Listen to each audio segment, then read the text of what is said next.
Hello everyone, welcome back to Ask a Scientist Gaming, where we combine mediocre gameplay with expert science. I'm Ken Hansen, Associate Professor in the Department of Chemistry and Biochemistry at Florida State University. I'm a photochemist slash photophysicist. I do all things light-driven chemical processes using photon energy to make and break bonds or move electrons or protons or energy or whatever it might be. But more importantly, joining me today is Dr. Karen McGinnis. Karen, if you wouldn't mind introducing yourself. Hi, I'm Karen McGinnis. I'm an associate professor in the Department of Biological Science at Florida State University, and I am a plant biologist, and I study gene expression, mostly in the crop plant that we call maize, that you probably think about as corn. And I focus mainly on epigenetics and genomics. What do you typically teach? I teach general genetics and plant physiology. Nice. All right. Equally important, what game are we starting with tonight?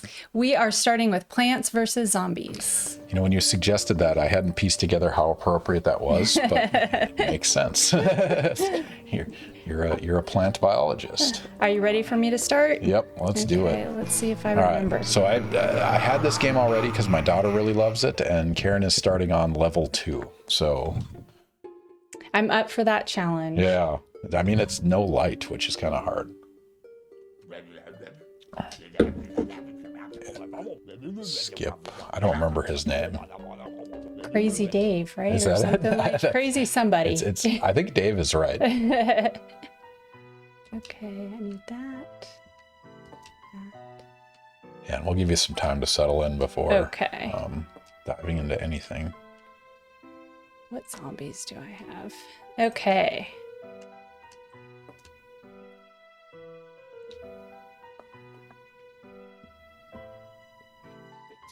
So you're strategizing. I am. These are easy zombies, though. What's the guy with the newspaper? I don't know if I've seen that one before. I don't think the newspaper really does anything special, but I remember it's not like the metal hats or anything like that. Yeah, it's a defensive newspaper. Yeah, if it does something special, I don't know the trick to get around it, so.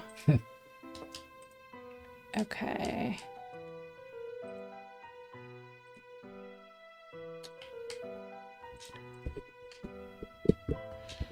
All right, I don't know how to get it to start now. This button right here, okay. Which doesn't look like the symbol at all. So this was actually released for the Xbox 360, and you're playing on the Xbox One, so it's a generation at least later. All right, well, that gives me a good excuse for how bad I'm going to be at it. So I looked up later versions of this. I was like, is there a genetic engineering component to this? And it turns out later versions of the game there are. Like there's add-ons you can do where you like mutate them and you have them escalate to different levels and things. That would make it even better. Yeah, no, that's it's fun. They definitely expanded the tool set, that's for sure. But so this is one your kids got you introduced to, or what? Yeah, so my kids loved this game, and my husband is actually really, really good at it. That's fun. This is a strategy one. So my daughters came in contact with this at Olive Garden. I don't know if you've eaten there recently, the touch screens. Like, I mean, especially for like a 6-year-old, the touch screens were amazing. Yeah. It's a great way to keep him distracted through dinner. Exactly. Just keep him focused. And yeah, so I downloaded it for the Xbox because Bo was really excited to play. And when I told her you were going to play this, she's like, so we're like twins. Like, exactly. That is how all of this works. Thank you, Bo. Well, I'm glad that it's a game that's still persisting for kids. Yeah. I mean, some of these are just timeless. I also read a little bit on the backstory. Apparently the original creator of the game, they did several generations after this, but they started doing downloadable content. I don't know if you're familiar with this, where you like pay for extra things. And he like abandoned the property as soon as they started doing this like pay to win thing. So he was like principled behind his Plants vs. Zombies creation, which I respect. Yeah, that's pretty cool. No, I didn't know that. Yeah. So I know you can do it. I do it on, I trained on my phone this week with it. That's awesome. I got some expert advice from my husband on it. Yeah. I mean, I think the touchscreen is a distinct advantage on this one. Yeah. Are the mushroom guys more powerful? Are they better shooters than the green guys? They're just free. Oops. Oh, wow. I did not know that. Well, so these mushrooms are free. Yeah. The mushrooms are only function in the dark is the other thing. All right. So the other question we should have for the night, what are we drinking tonight? Cava. So cava is, I looked this up, it's a Spanish sparkling wine. Is that it's specific to Spain? Yes, I think that the sparkling wines from Spain are cavas. Yeah, and this one's, oh man, how do you even pronounce that? I'm not even going to try that one. Brexinet? Brexinet? Yeah, Brexinet. Cordon Negro, Gran Selección Cava. So, yeah, this is the first cava we've had on stream. So, even if the gaming doesn't go well, the drink is something new. It's kind of fun. And so you explained to me the drink, like, tiers, right? There's brute and there's nature. What was the criteria? So there's brute, there's dry, and then there's all different, extra and all those kinds of things. And then brute for sparkling wines is the less sweet. And then the least sweet for cavas, I don't know if it applies to anything else, is natural. And this is presumably just a fermentation choice that they change the amount of time or something? Yeah, maybe ferment for longer. And it may also be, I don't know how much the grapes vary for the different. I mean, so as a plant biologist, do you have some sort of like other appreciation for this, like fermentation process or choice of grapes or wine or rice or, I definitely know what I like to drink. That's fair. I'm not sure it's a plant biology perspective. But. Yeah. It's one of those you can at least appreciate it. Like you'd understand it well enough to know. That's right. And it is pretty cool biochemistry too, right? Yeah, that's really fun.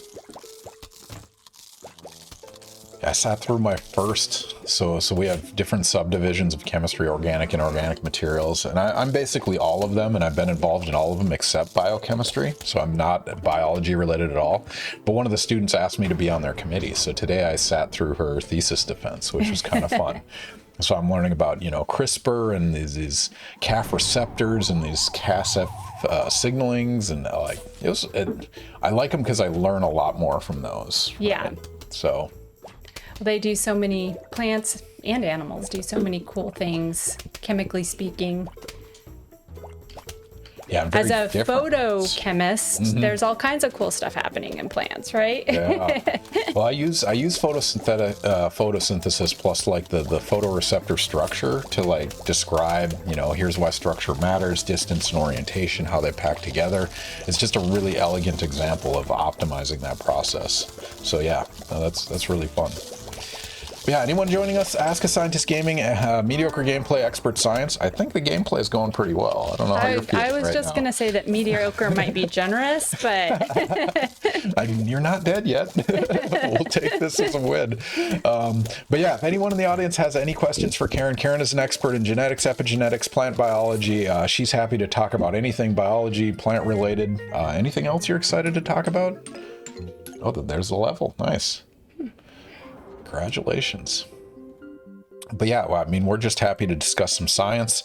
I have a bunch of canned questions, but we start with one on our stream that we like to do regularly because we all have our different paths, and presumably 6-year-old Karen did not expect to be sitting here talking plant biology while playing Plants vs. Zombies. Obviously, there were a lot of milestones along the way that changed your direction and shaped you into the person you are today. So what was your path, and what were like the major moments you can remember that it's like, I need to go biology and I want to be a professor, and those major milestones? So I think probably the latest thing I decided was that I wanted to be a professor. I realized I liked science, I would say really early on, and I always really loved being outside. And so that was a big thing for me is that was kind of something that I was always interested in. Was that a parent's influence, or that was just inherent to you? I think it was a little bit of both. I think kind of as a family, we spent a lot of time outside and enjoyed doing things like that. And so that kind of attracted me. And then I got involved with horseback riding and animals, and that kept me outside a lot. And so then in high school, I took biology and just decided that was the science that really fascinated me the most. And then started my bachelor's degree and got excited about research through a research opportunity there, and always just kind of knew that I didn't really have the heart for animal research. And so I kind of got drawn into plants, and my path has been through all different kinds of different types of plant biology research, kind of ranging from algae to wheat and Arabidopsis and corn and all different kinds of stuff. So when did you specialize in corn in particular, or maize, I guess is the formal category, right? Yeah, so I actually started in the algae for my PhD. So I started in the algae actually for my undergraduate research, and worked in that field, and then moved to what we used to call higher plants when I did my first postdoc. And then I took a research faculty position working with maize at University of Arizona, and just fell in love. I loved being able to go out and work in the field and work in the lab, and just that whole combination of things really appealed to me. What does the other mushroom do, the yellow one? So this is a little sun shroom, and so it's less expensive, but it gives you less sun. Oh, so interesting. We'll go with This is a farming simulator. Farming sunlight. That's pretty fun. It is. Eventually it gives more sun, but at first it doesn't give very much. Isn't it grows or something? Yeah. It matures? It's not a weapon of any kind. No. Yeah, I'm familiar with the concept of the game. So anyone that's not familiar with Plants vs. Zombies, it is Plants vs. Zombies. You're protecting a house, and the things you have to protect the house are plant related. It's plants that shoot things, plants that explode. What is it, like a potato blockade or something? I don't know what that is. Yeah, there's like a little potato bomb thing. Here, I'll do a potato bomb. Yeah, just for fun. Just for fun. Also, because I need to protect myself against that zombie right now. Yeah. And so you harvest sunlight, and the sunlight gives you the power to plant plants, which is kind of real. That's fun. Usually there's sunlight, but we're on level 2, so there's no sunlight in this particular case. But yeah, if you get to level 3, I guess that's where the sun comes back. Yeah, I think it's there for 1, and then it goes away for a little bit. It was interesting you mentioned biology you can do. What are the subcategories? Like, you could study bacteria, viruses, there's vertebrates. That's obviously a large category. You have, ocean animals and things like that. And you were particular, you didn't want to work on animals of any kind. And did you have a particular line you drew there in terms of, viruses would be okay, bacteria? I guess my exposure predominantly was the options were kind of animals, as in like whole animals. And so I never really honestly had the opportunity to consider things that maybe wouldn't have been as hard for me to work with. Yeah. Like worms or something like that. And that was just whose research group and what was available? Just the research options that were there. But then once I just got really interested in the cool things that plants do, like photosynthesis and all the interesting epigenetic regulation mechanisms that we know about there, that really appealed to me. This is awesome. We have a first-time chat from Plants vs. Zombies expert who said, shouldn't have done that. Can you be more specific, Plants? Welcome to the stream. Thank you for joining us.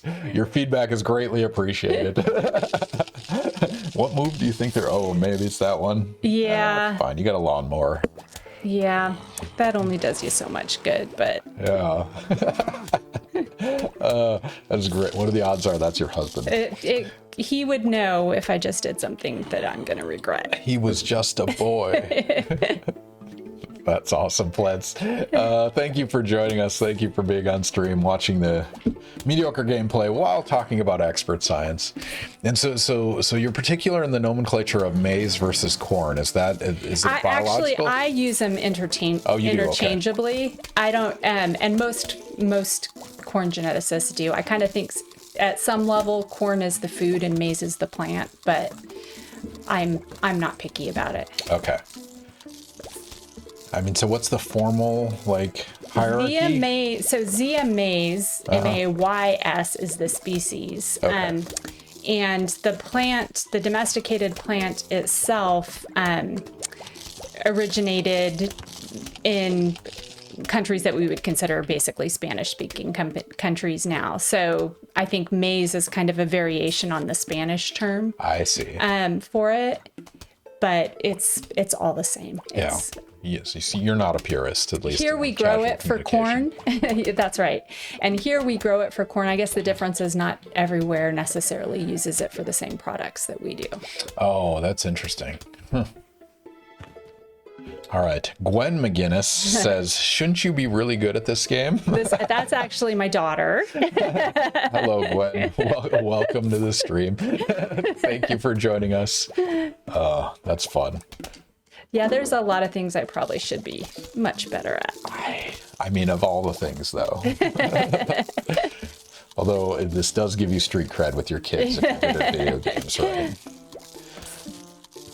I'll be curious. My daughters are kind of getting old enough to understand what I do on Wednesday nights. Like I have a guest over, and we're gonna talk science, and we're gonna play video games. What's kind of fun is I 2 weeks ago, I was awarded the Tallahassee Scientific Society Gold Medal for science education and outreach, and the outreach was a non-trivial portion of that.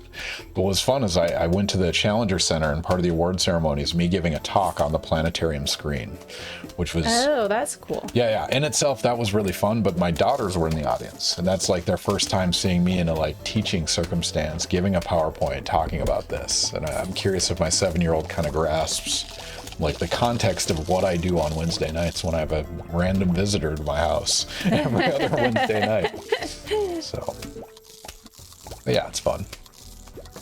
We'll see. What's going to be weird is when she gets old enough to like want to stream herself and this is in the house. Like, how do I deal with that transition? You're going to have to sign up for time yourself, huh? I mean, so your kids kind of missed that window. I mean, they were social media, but not necessarily like the streaming aspect of social media. Yeah. They definitely had more video game options than I did when I was a kid. Oh, there goes another lawnmower. Yeah, that'll be very curious, the social media aspect, because I mean, most of the research shows it's damaging and things like that. Like, it's not good for self-esteem and things, but I mean, the access to all information. Back when we were kids, we asked questions and didn't get answers. So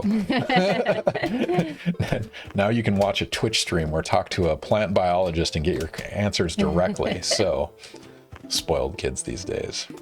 Had to look it up in the encyclopedia. Yeah, exactly. Or actually go to the library. And I went to the library for a journal article last week for the first time in like 2 years. I actually went for an interlibrary loan, and they're like, nope, we have a hard copy on the shelves. We're not going to give you a digital copy. Oh, and they wouldn't give it to you. Nope, they canceled my order. Oh. Honestly, I didn't even look if it was on the shelves because I was hoping they just send it. Well, that's amazingly lucky that they actually had the copy of what you needed. I love interlibrary loan because so often that's the only way you can get what you need. Yeah, exactly. And they turn it around really quickly. I really appreciate that service. Yes, and I love that they email it to me. Exactly. I don't want to leave my office. Yeah. So I'm not that far away from Dirac Library, but still have to go and actually make copies. So speaking of biology, so the biology department, I mean, FSU and everywhere, you have like sub-factions, right? There's like neurobiology, there's, what are the partitionings? So we have neuroscience, and then we have cell and molecular biology, and we have ecology and evolutionary biology. Okay. And which category do you fall under? I am a cell and molecular biologist. Okay. Which is my excuse for not being really good at Plant vs. Zombies. Nice. But if you were an ecologist... If these were GMOs, I would be way better. That's fun. I'm sure later versions they have it. Genome edited.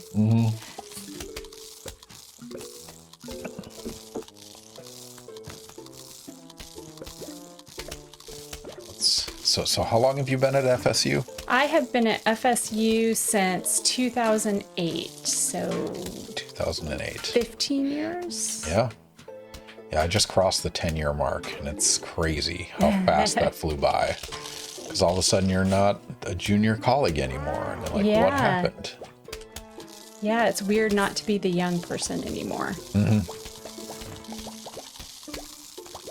And you guys are a pretty big department, right? How many do you have? We're really big. So we are, we're a little lower than we have been, somewhere between 44 and 50 faculty, depending on where we are.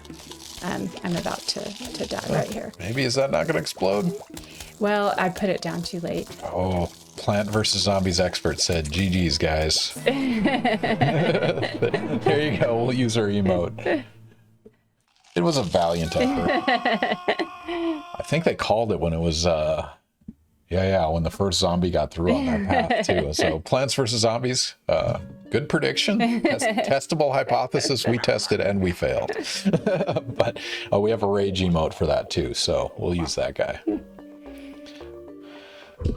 All right, but speaking of being a scientist, I mean, all of us deal with imposter syndrome and we're not quite sure we know what we're doing and we get rejected constantly. Do you have like a I made it moment? Like as a grad student, as a postdoc, what was your threshold of maybe I'm a competent scientist and I know my stuff? Well, I don't know. I don't know that I ever decided, that's kind of like, when did you realize you were a grown-up type thing? I'm not sure still that has totally happened, but I think I felt a certain sense of, at least I'm not going to lose my job when I got tenure. Yeah, that's a good one. Which was nice. I think also a really big fun thing for me was when my first PhD student graduated, or my first graduate students at all. So yeah, no, that's an amazing threshold event. It is, because even if you're still feeling like you're figuring things out, you feel like you contributed something meaningful and helped somebody else reach that kind of goal. So no, I definitely appreciate. I don't know if you guys have this. We have the academic chemistry is what they call it, the academic family tree. Oh, you can track back through your lineage. Do you guys have that in biology? Do you have like a website that tracks that for you? We don't, that I am aware of, but my PhD advisor had because he was an algae person, we call him phycologist, and he had lineage back to like the original, the scientists. Bold and Wynn were the big original scientists. That's and awesome. He kept track of everybody.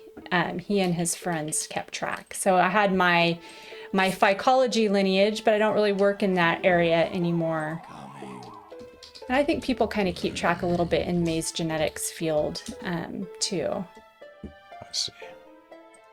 Let's see if I can find it and show you guys. It's pretty fun. Yeah, I don't know why somebody created this, but I'm really glad it exists. At least for chemistry it does.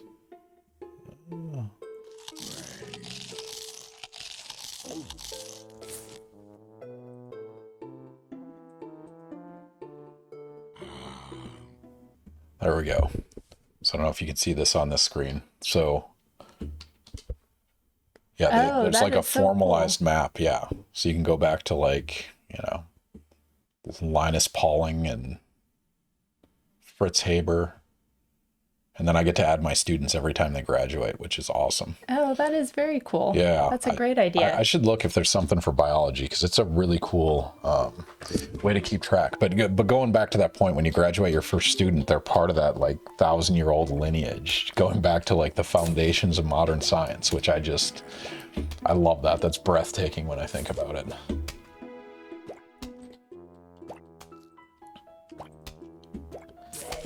So what's your strategy change on this round? Well, definitely. I think last time we didn't have very much sun capability, so that helps. Oh, yeah. You mean versus last time when I died? I don't know. I think I have I think I had the plants I needed. I think I just need to pay a little better attention. It's hard when you're talking and playing video games. Hey, Plants vs. Zombies expert, and your name is not Plants vs. Zombies while talking science expert, because it makes it much more challenging. And you don't know till you're in the hot seat how difficult that can actually be. And there's several extremes of guests I have. Like, there's some people that would rather focus on talking than playing the game, and others that, like, as soon as the game gets going, like, that's the thing in their life. And so you're balancing the two well. So if that's any consolation. Well, that's good. That can be my excuse for dying on my last level. Oh, it's okay. Plants vs. Zombies expert said she's doing great. I may need a lifeline from Plants vs. Zombies expert. Have any advice? We'll be happy to take that advice. All right, so research-wise, I mean, we talked about maize in particular. What are you interested in? You're interested in, how gene expression happens, how you manipulate genes to have different outcomes. What's the general, I guess maybe a little more specific? Yeah, so we study, so I guess another interesting thing about my path is kind of how I got interested in epigenetics. So I remember at some point in my education, and I think I was an undergrad, somebody pointed out to me that in multicellular organisms, there's obviously all these different cell types and all these different kinds of biological things happening depending on the cell type. But in a human, as an example, every single cell has the same genes. So somehow all those different cell types that all originated from one cell in the sexual reproduction life cycle can develop the capacities to do all these different things with the same information. So what's super important is how those different types of information get used in different cell types, in different conditions. And so that's really the kinds of questions that interest me. And then more fundamentally, we're interested in the mechanisms that cells use to turn things on and off at the right time. And epigenetics just means that depending, the gene sequence is going to be exactly the same, but you can have very different levels of expression based on something other than the DNA sequence itself. And that can be DNA methylation or something that we call chromatin structure. And in terms of ways that people are used to thinking about it, the ways that X chromosomes get inactivated. So in human females, every cell only uses one X chromosome or the other, even though they have two of them. And so one of those gets inactivated, and it's an epigenetic silencing mechanism that does that. And so we study those types of mechanisms and processes, but we study them in plants because they're also very important in plants. So Plants vs. Zombies expert, the only advice they have is to use more pea shooters. Okay. Well, I definitely have. I'm just not paying very good attention. I'm asking you questions. Talking about gene expression. I definitely have the money, the coins to do it. Yeah. Thank you for the advice, Plants.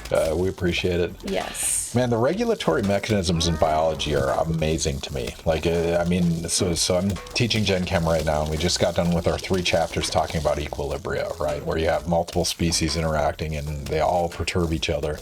And biology is just this breathtaking network of balancing all those things that happen simultaneously. And I guess...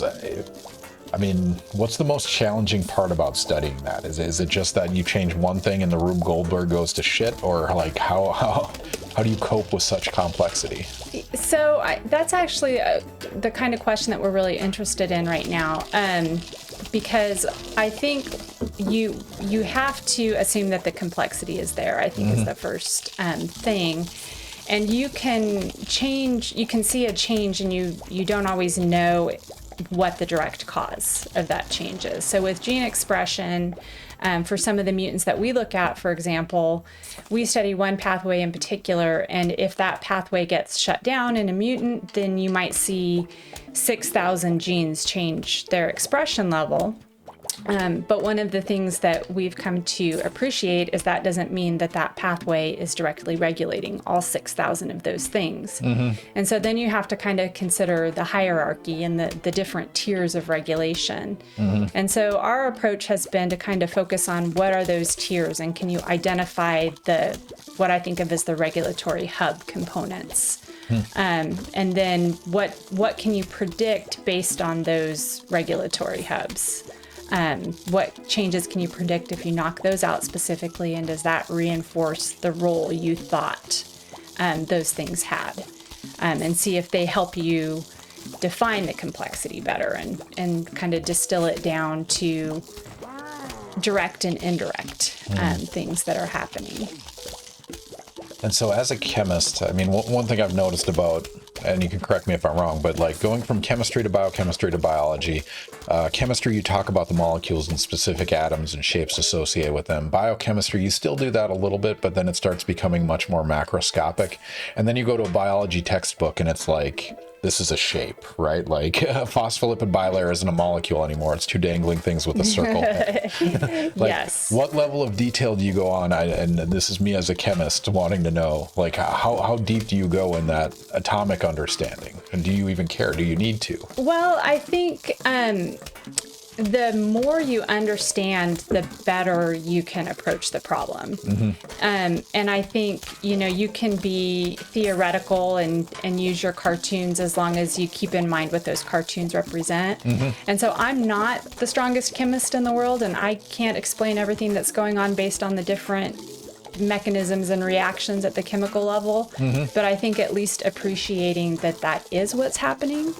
And that the proteins, that you're thinking about as enzymes, how they are catalyzing those reactions, and going back to the complexity, how does that fit in with everything else that's going on in the cell and the energetics of the system. And so I think you have to think kind of holistically about the system. And part of that is the molecules that are participating. But I probably am as guilty as every other biologist of not having a super advanced chemical chemistry background. No worries. I mean, it's one of those things you can't understand at all, right? You have to accept some level of abstraction, right? Like I wouldn't ask an economist whether they understand a molecular level stock exchange event, right? Like it's too much to try to digest, and you need those bigger models to do it. It's just one of those things we think about, like in terms of students, what do we want them to know coming in? So for you guys, I mean, do you accept to like the separate sub-programs like neurobiology versus, or do you accept students as a whole and they partition from there? We accept within sub-programs. Okay. So it's separate applications, or it's... It's kind of the one application pool into the department, but somebody is applying to be in cell and molecular or some other, a different area. And the reason why we do it like that is because we do actually have some differences in how students get started in the program. So in cell and molecular, for example, students do rotations, but for E&E they go directly into a lab. They're accepted to a group. Yeah. Okay. And neuroscience has kind of a rotation process as well, but it's shorter than what CMB does. So it's a little bit different for all of the different areas. And so it's one application, but separate review committees that go through the applications for the different areas. I see. And in terms of the students, I mean, they've all taken relatively similar classes. Is there a clear delineation? There's really not. I think that's one of the challenges that we have also with the different areas is that students might have really different backgrounds. I'm about to die again. And so you may have, people that have really not very much chemistry or not very much math background at all, and then students that really want to focus on a almost biochemical question or a computational question. So that was a valiant effort. It was only 2 left, right? That was it.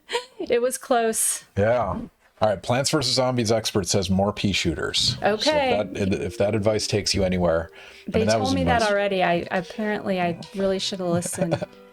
The other thing is I keep thinking I'm putting something down, and then it turns out I have something different selected at the top. So yeah, the bumpers. For those of you that haven't played this on an Xbox controller, what is it? A button drops them down. You use the arrows to move across the screen, but you use the bumpers on top of the controller to control what you're selecting. And if you're not used to bumper controllers, that's a bit weird.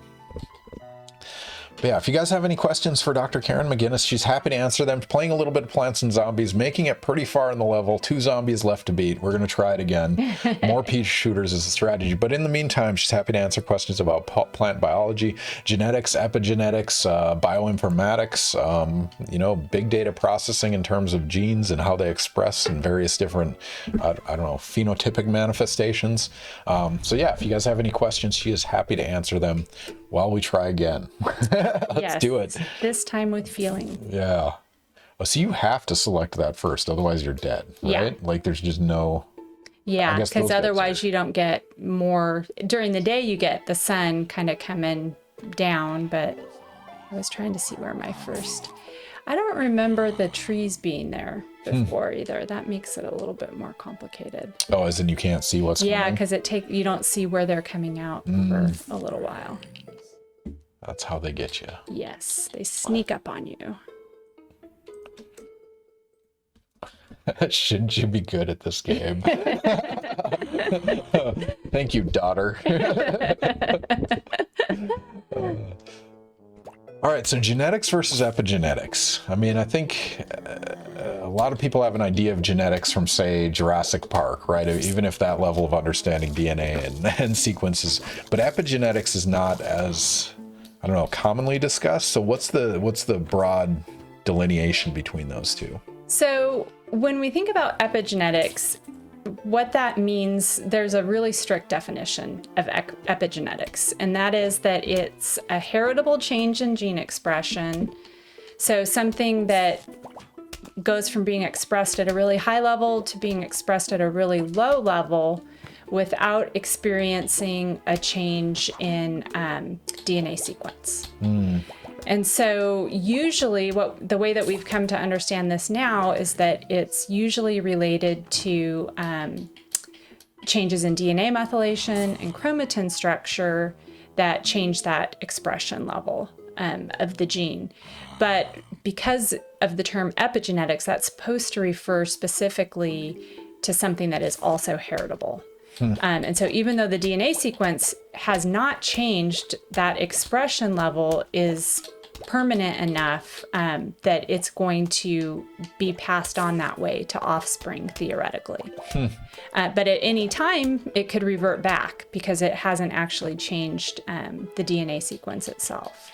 I mean, so those methylation events or any of these transitions, that's an external stimuli inducing that, or that's part of the initial sequence, or it can be both, I guess? So when we say methylation in eukaryotes like maize plants, we are talking about 5-methylcytosine. So it's an addition of a methyl group onto the cytosine of the DNA. And it can be, I think one of the interesting things is figuring out what stimulates it. And so we know within plants and lots of other cells that there's special RNAs that are made that seem to direct those types of changes in the cells. And they can be stimulated by different things in the environment. And a few of my recent graduate students have been very interested in how things like stress and changes in the abiotic environment can change expression by inducing modifications at the epigenetic level. I mean, so speaking of which, so I've had like developmental psychologists on that study like twins and development and reading and learning and stuff. And when you ask them nature versus nurture in terms of a human being, they're going to say it's, the general rule would be 50%. Other things like height is more genetics, and then nature obviously plays a role. But if I had to do the same thing for corn, if you had to do nature versus nurture in terms of how they manifest, how much they produce, what would be your, rough estimate? Well, so there's actually a whole field of science that tries to understand that in crop plants, and they do all these equations looking at gene by environment effects. And so I don't know, I would say maybe 50% might be a good way to think about it. Yeah. Because if environmental conditions are perfect, then you're going to get the optimum for that genetic variant. I see. And if they're really bad, then if it's really not a good match, then you're going to get very poor performance. So I think maybe 50%, but it could be 100% or it could be 0. So it averages out. Gwen, who's the superior twin genetically, me or Malcolm? You have twins. Yes, they are twins. Man. And it's actually funny that you bring up twins, not just because I have twins. Yeah. They are genetically different. They're not just epigenetically different. But, I'm about to die again. There's a lot of twin studies in epigenetics. I don't know. Okay. So with twins that are identical, they can be different epigenetically. And that can be related to nurture. And that was a complete waste of my cherry bomb. That can be related to nurture. So there is also the interplay between the two, and epigenetics might represent how some of those changes can kind of blur the line between nature and nurture. And I'm intentionally ignoring the superior twin question. Yeah, Gwen, you're asking the wrong question. It's which one's the evil twin? Yes, it depends on the day of the week.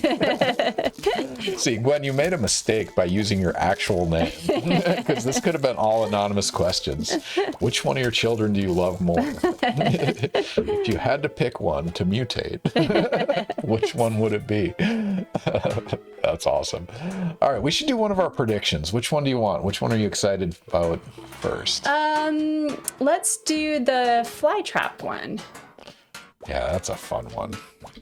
All right, ladies and gentlemen, we're going to pop a prediction up. For those of you not familiar, Twitch, we have something called predictions. Usually they're used to predict video game outcomes, like will the person beat this level, or how much time will it take, do an over-under. On Ask a Scientist Gaming, we actually end up with science questions, and so our guest comes up with 5 to 7 questions, and I make them do a lot of work before they're on stream, and so Karen was kind enough to put together a list of questions, and so we're going to pop a question up on the screen right now. If you guys look at the top of your chat, there's a button that says predict. Click predict, and it's going to ask you the question. A Venus flytrap consumes insects for energy, true or false?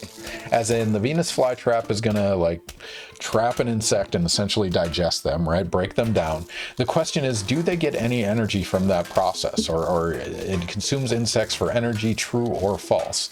And so depending on your degree of confidence, you can bet more internet points or less internet points. Note that you are on Ask a Scientist Gaming honor policy, which means you can't Google or chat GPT or whatever you want to cheat on this. Just use your intuition and or your knowledge and expertise and gamble accordingly. So the question is, Venus flytrap consumes insects for energy, true or false? Also, if you're not following the stream, click the follow button right below the screen right now. That'll give you 300 standard internet units. Not only does that give you more points to gamble with, but it also helps our channel by having more viewers and more visibility and more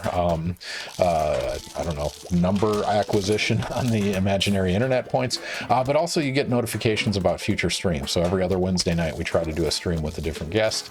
So yeah. All right, Venus flytrap consumes insects for energy. Is that true or false? Click predict and put your questions in there.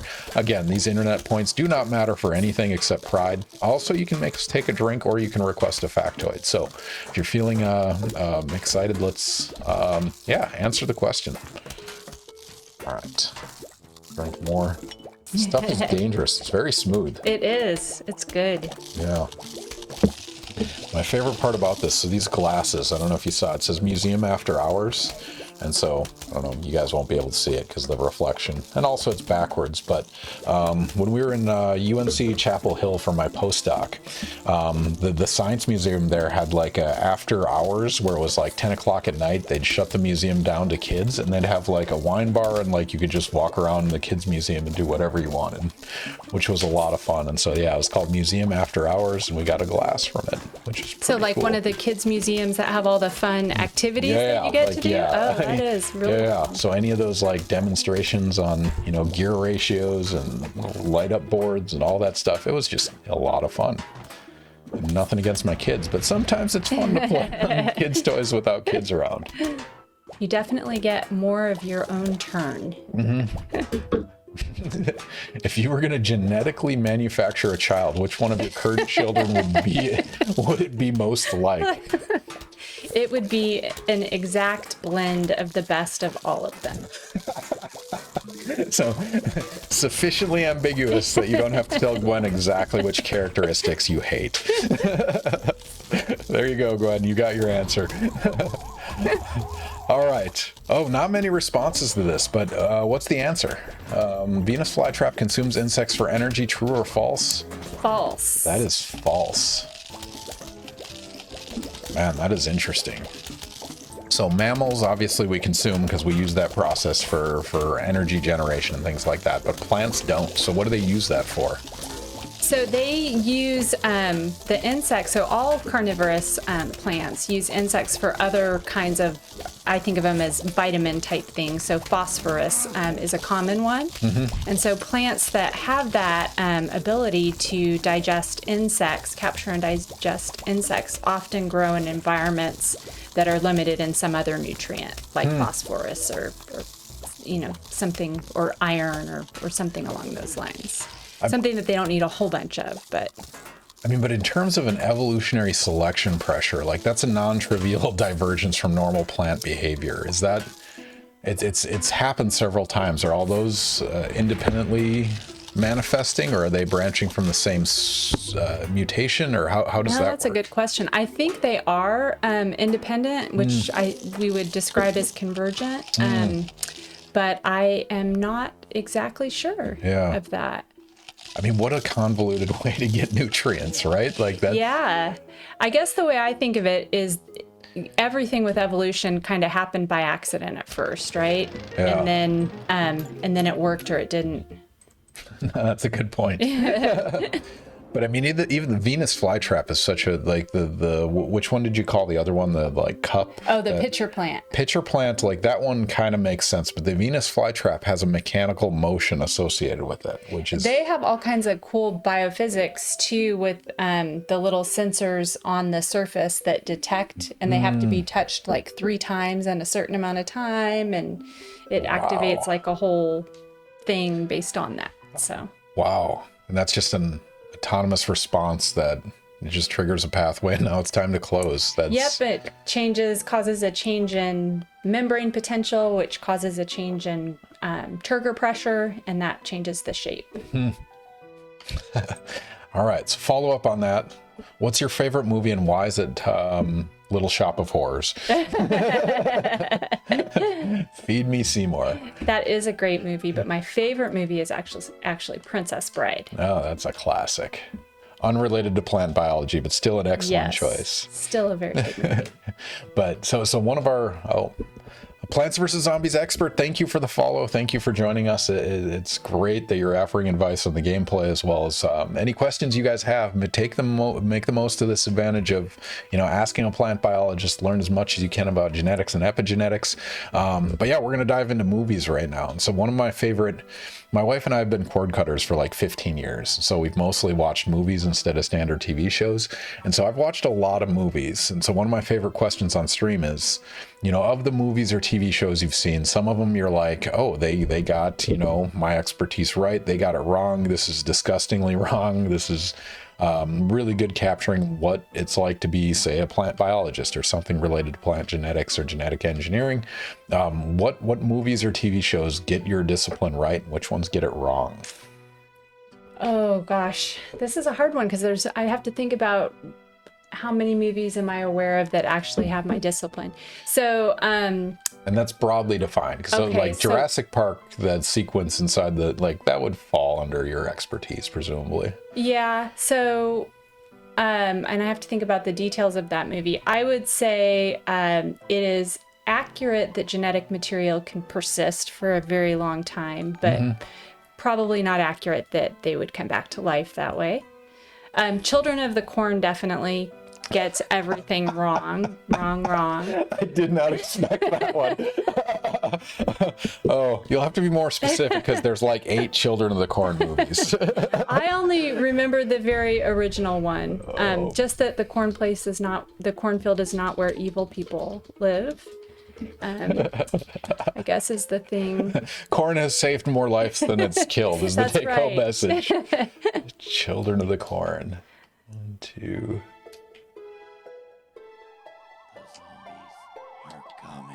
So there are 11 Children of the Corn movies. Really? If anyone's curious, there's the Wikipedia page. Yeah.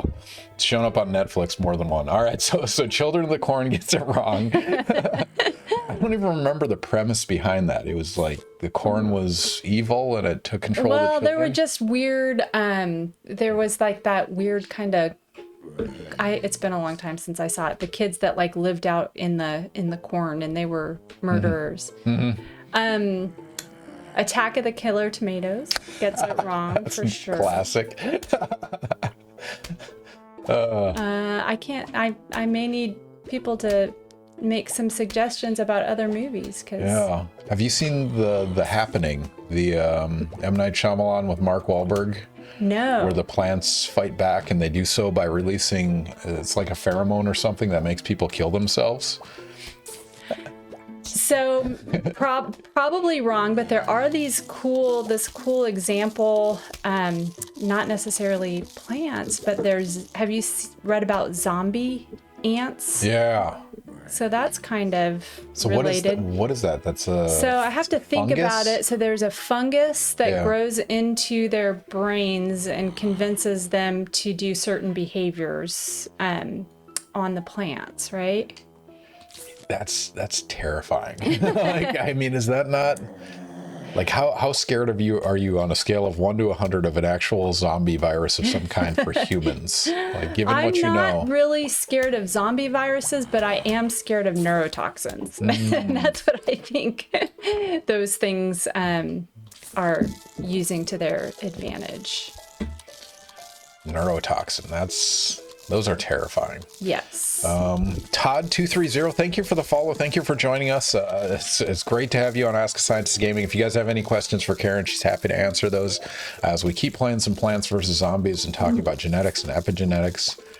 I mean, neurotoxins are crazy. My favorite factoid is, and you can correct me if I'm wrong, but the most toxic neurotoxin that we know is like the botulism, right? Or it's microgram LD50s or something like that. And now we inject it in our faces to get rid of wrinkles. Is that capture? Yes, that's pretty scary to think about. We've tamed the neurotoxins for our own aesthetic appeal. And when that goes wrong, it goes really, really wrong, right? Mm-hmm. It can make people super sick. Yeah.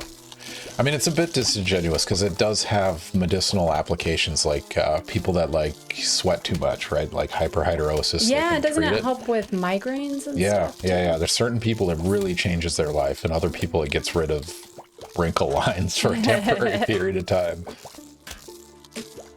Neurotoxins. Okay, the screen door. Oh, is that a new one? I haven't seen that. Yeah, and I needed my puffer, but I don't have enough sun for my puffer thing, my puff shroom thing. Gwen, thank you for the follow. Clearly, Gwen was satisfied with your answer on the genetics and choosing between your children. So, oh, that's good. Gwen, thank you for the follow. I'm glad that I finally just satisfied that question. She's wanted to ask you for so long, and now via chat was the best opportunity. Man, what are other genetics? I mean, there's so many genetic engineering mutants and X-Men and things like that.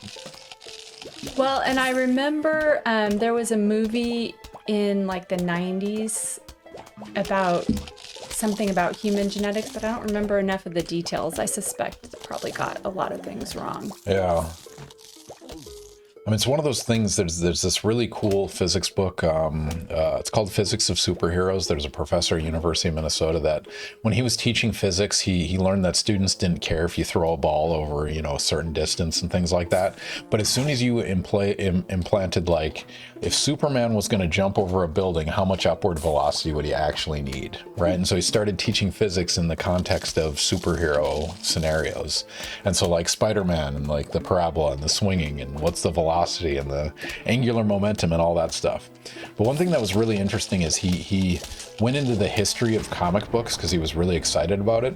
And comic books and most sci-fi goes through this series of transitions where it goes from like what's scary at the time, right? So like early superheroes were like they went to the African jungle, which was unknown, and they got some kind of plant they ate or something, and that changed them. And then it transitioned to, you know, electricity or chemistry causing that, like the Frankensteins of the world and things like that. And then genetic engineering took over, and all of a sudden the X-Men exist because it's a mutation. And then more recently we have, you know, AI and machine learning taking over. And so it's like science fiction, I don't know, tries to harness our biggest fears in terms of scientific progress, but does it in a really fun way. Yeah, it definitely tries to hit on the thing that will be the most scary to people. Mm-hmm. So what's your guess for the next scary thing in biology?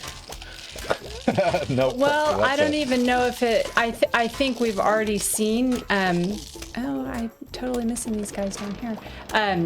So genome engineering. We've already seen some scary things with. You know, there was kind of an agreement in human genome engineering in the U.S. and other countries about what was reasonable and accepted and what was questionable ethics. And then there were some things that were published that people felt were questionable ethics. So I think that's already kind of a scary thing, is how do you use genetic information and genome engineering on a responsible level. I mean, so there was a Chinese professor that was arrested. What did they do? They spliced in an anti-HIV, something like that? Yeah, they did. So it was some kind of, there was some kind of genome editing, and I'm not familiar enough with all of the genetics and all of the science to comment, but that they had actually modified a human baby. And I think that's something that most people did not feel, certainly should not be taken lightly, and not something that should be an intentional effort for research purposes.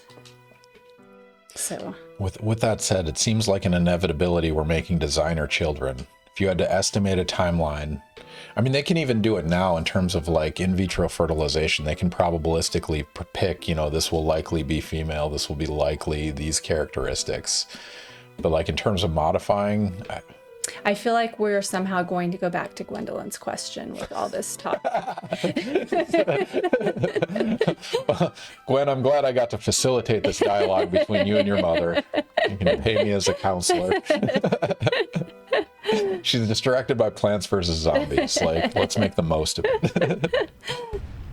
But it's one of those, I make this joke in Gen Chem because I'm like, on syllabus day, I'm like, I'm trying to prepare you for the future, and your future might involve people wanting to put green fluorescent protein in their child, right? Like, and we could do that right now, right? Yeah, and in my genetics textbook, there's a picture, or in one of the versions, I don't know if it's the current one, of a pig with GFP expressing in its snout. And yeah, I think we have all the technology to do that, and I think we should be smart and careful about the things we're doing. I mean, so the playground for that is not mammalian, it's plant, right? It's GMOs, and I mean, how do you feel about that? I mean, there's people trying to patent sequences and things like that, and major companies trying to control production of corn. Like, yeah. Well, so I guess I feel like there's different considerations for different examples. And so if you think about, for example, the implications of cloning a gene that it could help somebody survive breast cancer or not, or predict if someone's going to develop breast cancer. But then, you could argue that products that help feed the world are just as important to human life. And so I think you have to weigh the benefit, and companies put a lot of money into research and development. And so you can't expect them to do that for free. But I feel like there's also a lot of like really cool. So there's this example. Have you heard about golden rice? Maybe. It sounds familiar. Yeah, so golden rice is a lot of countries that are highly dependent on rice for their diet have specific types of vitamin deficiencies. And so golden rice is this GMO product where they put the entire pathway for the vitamins that keep you from having that deficiency. And it literally is malnutrition. It resolves malnutrition, it saves lives. And so scientists worked really hard to put that whole pathway and create rice that makes those vitamins. And now it's stuck behind all this political battle about testing it for safety, for release for human consumption, and if we should be giving countries transgenic organisms and all of these other arguments. So I think the reality of all that is probably here, and we have a lot of things to figure out. I mean, I saw a case recently where Monsanto or somebody took a local farmer to court because in their land area was like some of the sequences landed, and like you can't control that, right? I mean, how does... Yes, and so I have heard that as well. I think that was something that happened maybe in California a number of years back.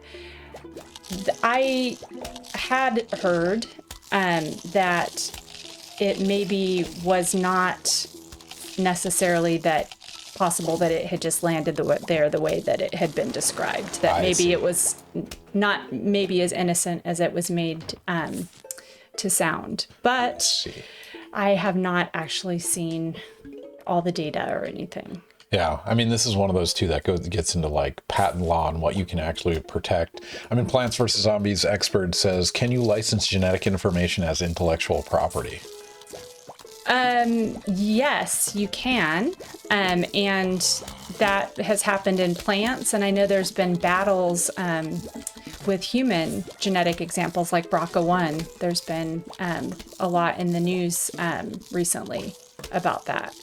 And so that kind of gets back to that question that I was saying, like, we may have a visceral reaction and say, oh, you shouldn't be able to license a human gene that could save somebody's life. But you could argue that most things in science could benefit human life. Mm-hmm. Well, there's definitely some hard cost-benefit math. And the thing that scares me is politicians are going to be 20 years behind reality, right, in terms of actually addressing it. So, yes. Yeah, we'll see how this unfolds. Well, I think it's one of our jobs is making sure that everybody understands enough science that they can make good decisions about those kinds of things. Which is why people watch Ask a Scientist Gaming. They want to be informed. Expert Science, Mediocre Gaming. If you guys have any questions, throw them in chat. We're happy to see them. Adspecho has a heavy one, actually. My son was born with MECP2 gene duplication, a very rare condition. Doctor said he will not survive to be an adult. I see a lot of genetic therapies emerging, and I hope to see studies to help him. That's interesting. Like a gene duplicate. I mean, what are the implications of that? Yeah, so a lot of times that disrupts what we think about as dosage in gene expression. And I'm not familiar with that particular example, but I know, for example, with macular degeneration, that there's been some good success with treating the relevant cells in the eye with RNA to induce epigenetic shutdown of the extra copies of genes, and that can be beneficial and therapeutic. So here's the quick search results. MECP2 duplication syndrome is a rare X-linked neurodevelopmental disorder caused by duplication of the methyl CpG binding protein 2 gene. A gene in loss of function mutations leads to Rett syndrome. MDS has an estimated live birth prevalence in males of 1 per 150,000.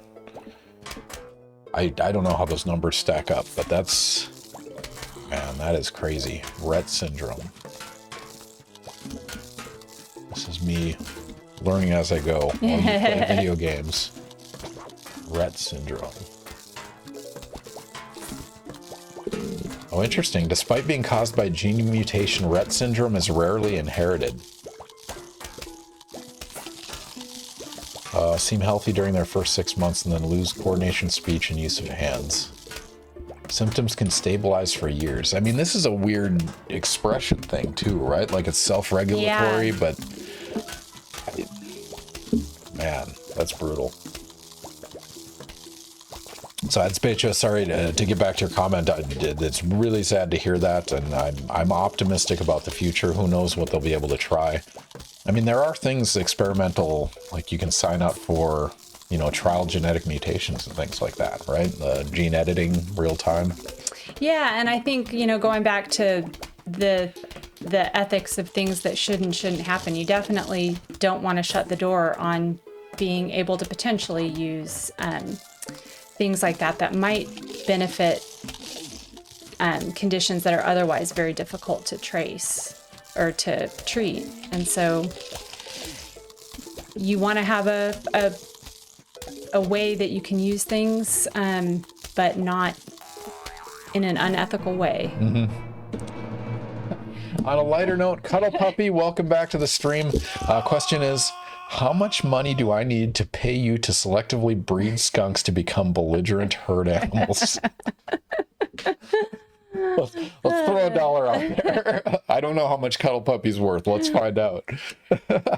To become well, that would be a career of work, I think, because you have to first elucidate the cause of belligerent herd animal behavior. I mean, theoretically, you could select for it, right? You could manually evolve it. What was the Russian case? The foxes, where they tried to. What the hell was their names? They're like silk fox or something like that, where they had a really nice pelt, but they were very vicious animals. So they tried to start selecting for the tamer ones, but it screwed up the pelt. So they what is that called? Not silver fox, Cuddle Puppy. That's Ken's nickname in college. No, I didn't get white hair till my postdoc, actually. What is that called? Somebody knows what I'm talking about. They essentially manually evolved foxes. Like domestication. Yeah. I was just thinking it's kind of golden retrievers in reverse, right? I don't know the fox examples, but I know the whole domestication process with all different kinds of plants and animals.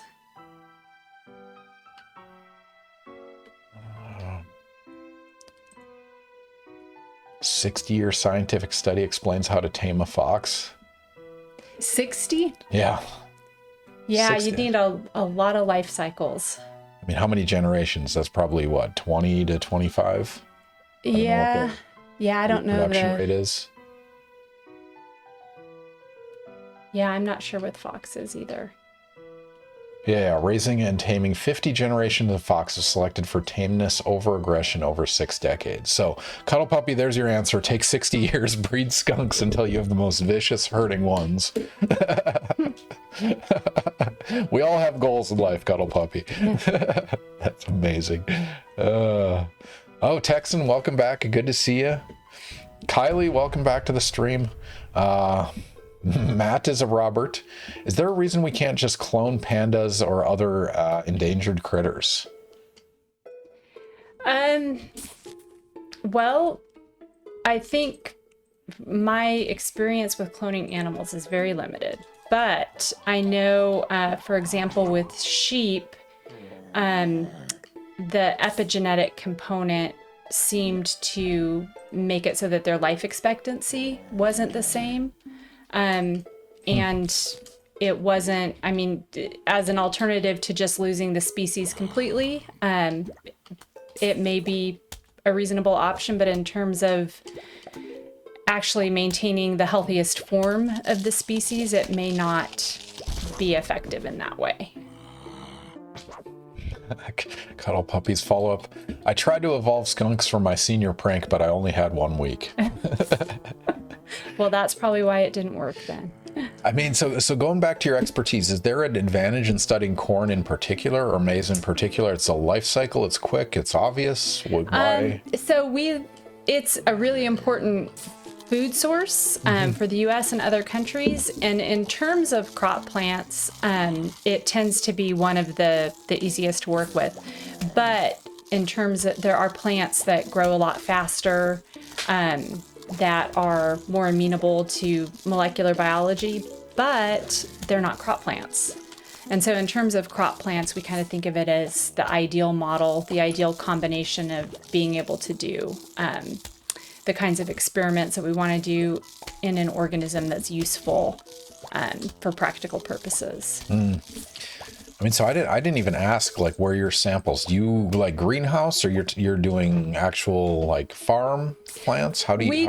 We do a farm where we grow plants outside in the parts of the year that we can do that, and then we do a lot, particularly tissue collection and things like that we don't need to go all the way through the life cycle. We do a lot in greenhouses for that. Mm-hmm. And that's is that on FSU campus? Is that? It's a combination. We have places that we can grow on campus, and then places that we grow off campus where we have a little bit more space. Matt isn't a Robert. Follow up on that. Do cloned sheep have shorter lifespans or a failure during gestation? I think they do have shorter lifespans. Again, my animal genetics is somewhat limited, but I think they did have shorter lifespans, and they also, even though they should technically have been identical to what they were cloned from, they had differences and like disease characteristics and susceptibilities that the original parent did not have. Kylie is redeemed Take a Drink. So Karen, cheers.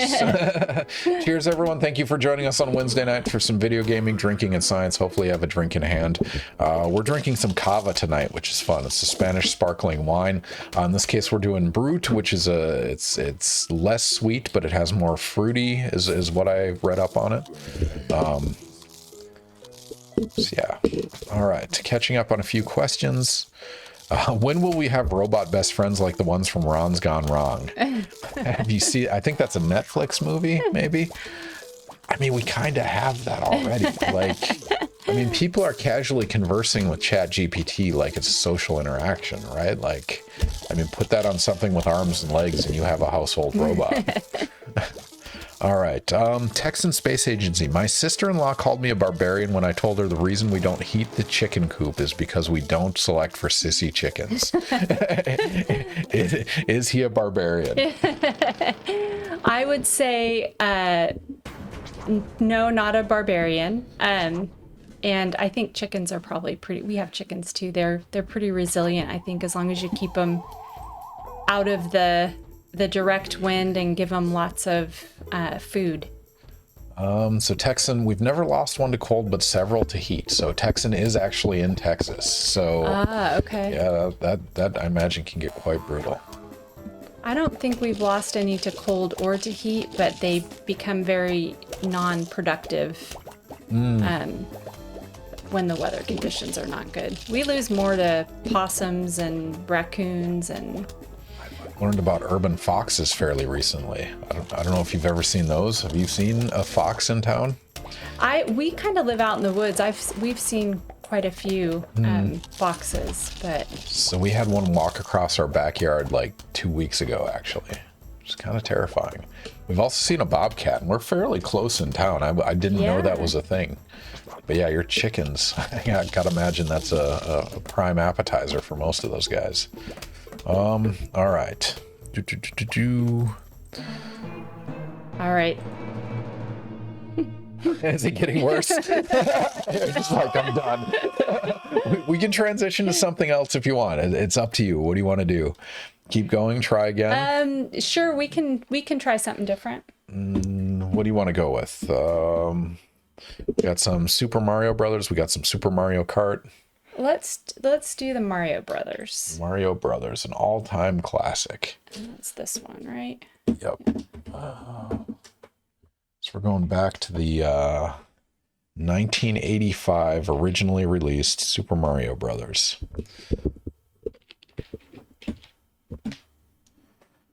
You had a good win streak going? Yeah, you won several rounds, right? That is this. At least one.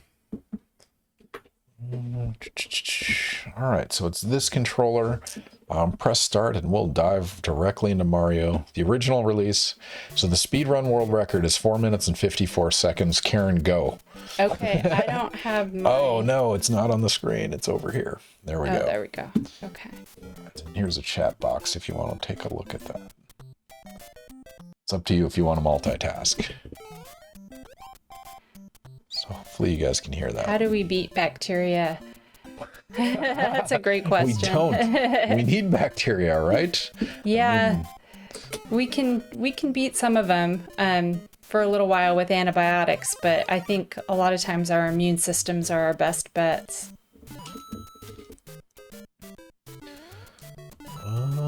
Oh, this is a fun one. Oh, Matt isn't a Robert. I'm genuinely curious where that name comes from. But that aside, is working with fungus totally different than with plants, or are they similar as far as your type of work? In terms of so molecular biology is pretty similar. You know, you have to take into consideration as you're isolating, you know, different molecules, some differences in cell wall composition and those kinds of things. So that element is similar, but it's really different to grow fungi than to grow plants. And so a lot of it depends on the type of fungi that they are, what kinds of media and what kinds of growth condition they may need. But there are definitely some similarities.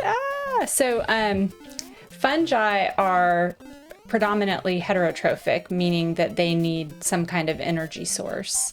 And so you have to provide them with some kind of growth media and grow them in controlled conditions. So there's a lot of similarities, but there are some differences as well. All right, Matt isn't a Robert. It used to be Matt isn't a robot, but I had to make a new account. That's fair. You didn't want to go Matt isn't a robot 72846. You decided to commit to Robert. I respect that. The backstory. I love the user IDs. It tells you something about that person for sure. Oh, Kylie, can we live forever? Oof. That is... I mean, telomere cleavage and shortening says no, right? Yeah, that's definitely a big component of it. And I think it seems like a few things that most people get one or the other. So there's neurodegenerative disorders and then cancer. And it seems like eventually one or the other catches up with most people.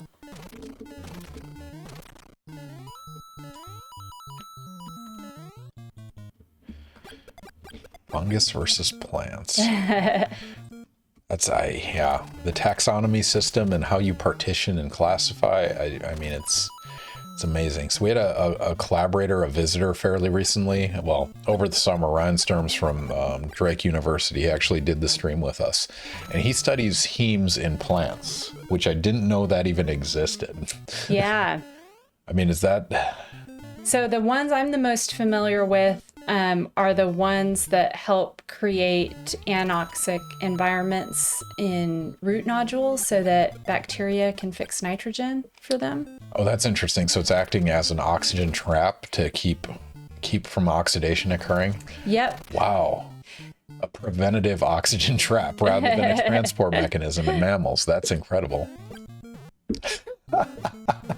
Tiny Tomahawk. Which field of science would Mario be in? Oh, I think food science. It's mushrooms? That's a good one. I would have also accepted mechanical engineering. I mean, he's pipe. He's a plumber. Industrial engineering, maybe. Right, he is a plumber. Yeah. Tiny Tom. Did you watch the Mario movie? I did. That was pretty fun. That was a nostalgia kick. Yeah, I thought it was pretty good. They did a shout out to the lore. Tiny Tomahawk. The other question we've gotten is Scott Stagg, who's in your department now, actually. Yeah. Scott got asked which one of the Mario Kart characters he would like to most collaborate with. So in terms of Luigi, Mario, Princess, Yoshi. Oh, out of time. Oh, okay. Did not have infinite time. My answer to every question is Yoshi. Yoshi is my favorite everything. Yoshi would be the best collaborator. Which field of science? Sanitation engineering. Cuddle puppy, well done. Oh man, I heard recently it's harder to become a sanitary, I don't remember the formal title, but the old school, you'd call it a garbage man. It's harder to become a garbage man in New York City than it is to get accepted to Harvard in terms of the application and success rate, which is kind of a fun factoid. And I guess they get paid relatively well, so it makes sense. All right, Todd230 wants to know, do you believe it's important to conserve water in a closed environment?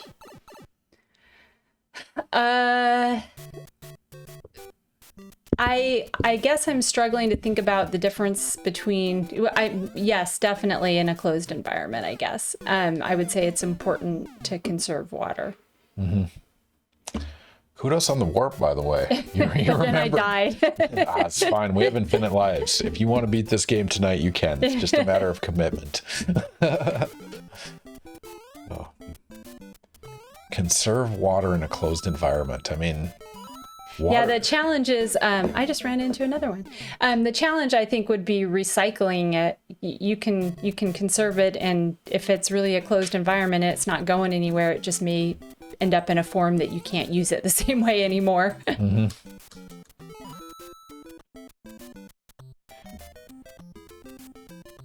Man, this was a level, I don't know if you remember back in the day, but this was the scariest level because it was just dropping spikies on you. But when you speedrun the game, this ends up being the easiest level because you do exactly this. And you just run. Killed by the plant. Keeping with our theme tonight. Yeah.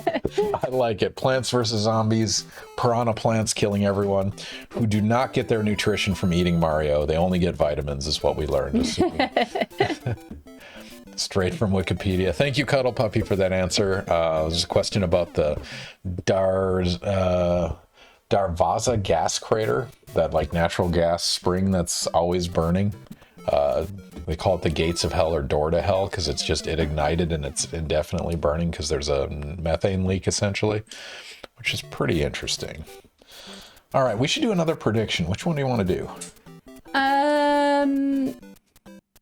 Let's do this one. All right.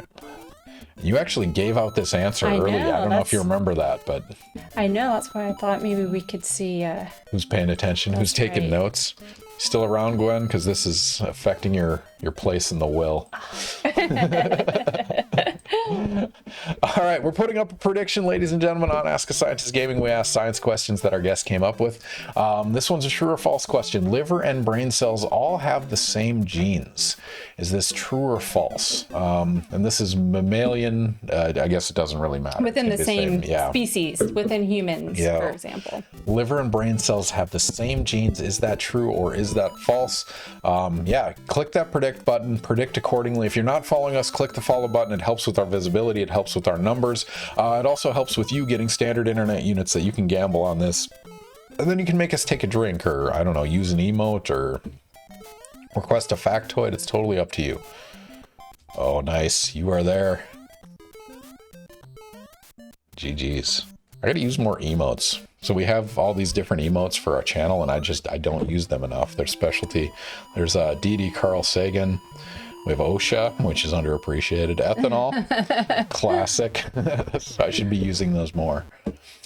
Kylie, can holding in a sneeze kill you? Not that I'm aware of. Liver and brain cells have the same genes. You guys have about 45 seconds left. Note you're on Ask Scientist Gaming. Honor code. Do not cheat, but put your answers in there. We're curious. And gamble your standard internet units accordingly. Do you remember the warp on this level? No. Do you want me to tell you where it is, or do you want to? Sure, yeah. Because you can skip to level 8 after this one. Dimitri Martin's parody of Carl Sagan is so great. Dimitri Martin is pretty solid, like dry humor. I really appreciate that guy. Very Norm Macdonald-esque. All right, you guys have about 5 seconds. Make your predictions now. Liver and brain cells have the same genes. Is that true or is that false? Karen, what's the answer? That is true. Holy crap. Someone just got a 93-1 payout on that. Most people said false. They did not have the same genes. So why did everyone say false? They weren't listening. I mean, so that's when you were talking about originally, you were talking about differentiating. I mean, so we all start out as a single cell and it partitions and all that genetic information just carries on and carries on. I mean, is it that simple? Is it that straightforward? Yeah. So the way that a human life cycle works, for example, you have the two gametes that come together and fuse into one cell, and that makes the zygote. And then for that individual, every cell derives from that. And so there's one cell division of it that goes from 1 cell to 2 cells, and then 4 cells, and then 8 cells, and then starts folding and differentiating into a human form, basically.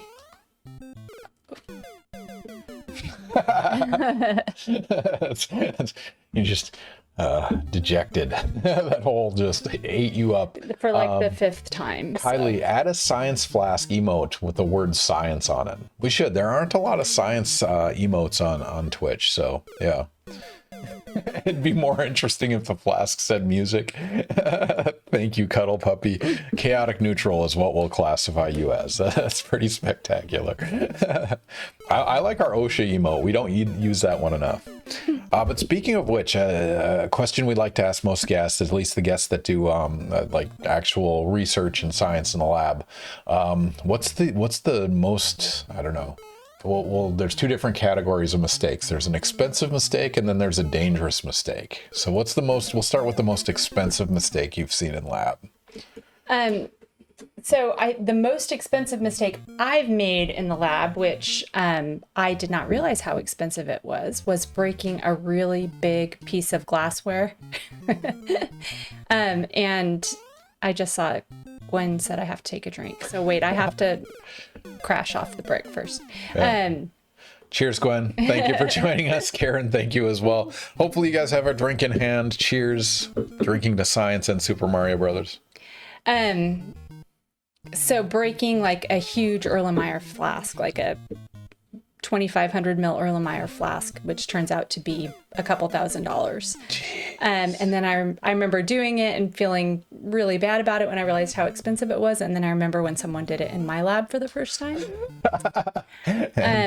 Yeah, and you just have to accept that, I guess, as part of the cost. I think the most common, really horrible, dangerous thing I've seen is when people use the UV light table without eye protection. Oh. And I am aware of multiple people, the less serious is just basically like a sunburn, but multiple people really damaging their eyes doing it. And that was like for gel electrophoresis? Yeah, for visualizing. And it happens a lot when people are trying to cut the band out of the gel because they want to be able to see it, and then they just forget or, move the eye protection away or... Mm-hmm. It's really easy to forget because it's UV and it's not as obvious, right? And, yeah. And you're focusing on looking directly at it. And the only time I think I've ever actually... One time I got hurt in the lab, and then one time I got hurt in the field. In the lab, we have these little devices that we suck. We attach them to a vacuum flasks, and you can suck fluid out of a tube that you want to dispose of. Mm-hmm. And I was sucking the kind of nasty used media off the top of a bacterial culture, and the little glass pipette that I was using for suction got broken, and I turned around and wasn't paying attention and jabbed it into my arm. And it had just been in that nasty bacterial sludge. Oh my God. culture. So that was gross. Was there an infection, or you just washed it right away? I got fortunate. I washed it out really well as quickly as I could. And then I have in the cornfield stapled through my finger. I'm just curious logistically, why were you stapling things? So we staple a lot in the cornfield, actually. We staple bags onto the tassels, and then we collect pollen in the bags, and we sprinkle the pollen on the ears and staple the bags over the top of the ears to keep them from getting contaminated, like paper lunch bag looking things. And so, yeah, that's probably, and then I stuck a screwdriver into the palm of my hand in the cornfield once. I was trying to adjust a hose clamp. I mean, you have a non-trivial amount of labor in the science you do. That's intriguing. Matt Robert wants to know, was it dropped or overheated, the Erlenmeyer flask? Dropped, like in the sinks, to be specific. No, that was it. Just like drops in the sink and you hear the shatter and oof. A lot of, I think that's the most common glassware casualty, is those sinks, with the really hard sides in the lab. And the I don't know if it's granite. No, it's not granite. Some other kind of stone countertops. Mm-hmm. Yeah, they break glassware very effectively. Yeah, it's like slate. It's chemical resistant. Yeah. And glass resistant, apparently. Gwen has an answer to the question. Probably most dangerous I've seen in high school chemistry lab is kids turning on the gas line and lighting it on fire at the wall. Oh, the direct output line. Yeah. Curious what high school you went to. My daughters will be there in about 7 years. So,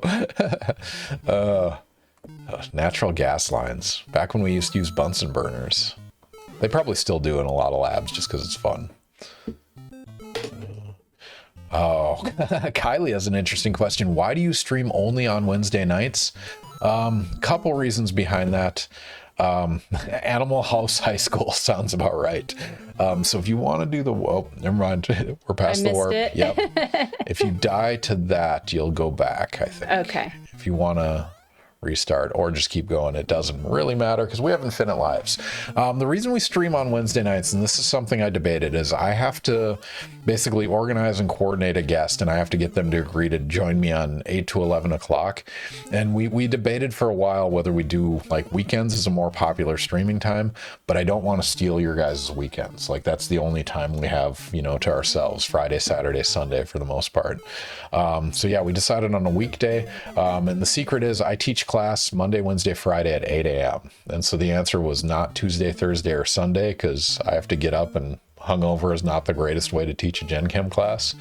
And so, yeah, it was a debate. I don't know. Would you have a preference of a day that was preferred? Wednesday versus...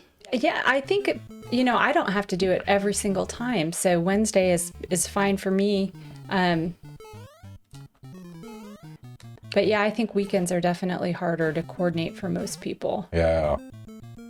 So Kylie, it's every other Wednesday, and if you check out under the I don't know, what is it, the informational page on Twitch, we have a schedule in there.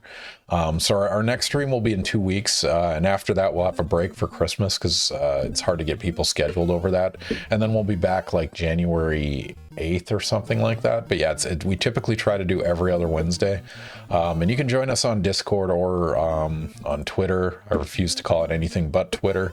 It's going to be Twitter for me forever, but yeah, you can see the schedule there, and I'll try to update that. I'm going to have to send out invites for the spring and figure out who's going to be on. Yeah, Wednesday night, I know it's a weird choice, but weekends we're not going to work out. How do I see the Discord link? Let me see if I can bring that up. There you go. There's the Discord. There's our Twitter. There's our YouTube channel. So if you want to check those out, yeah, in Discord, you can put your questions there as well. So yeah, join us on our various social media platforms. We are by no means huge, but it is a nice place to communicate with each other. So yeah, feel free to join as appropriate. Twitter, yeah, instead of Zitter or X, whatever it's called now. I think I found the warp. Oh, nice. The World 5 warp. Yeah.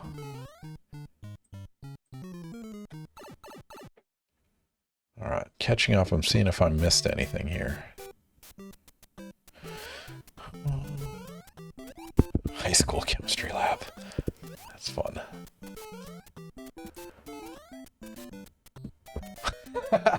Cuddle Puppy. Twitter's next name will be "This site can't be reached. DNS probe finished NX domain."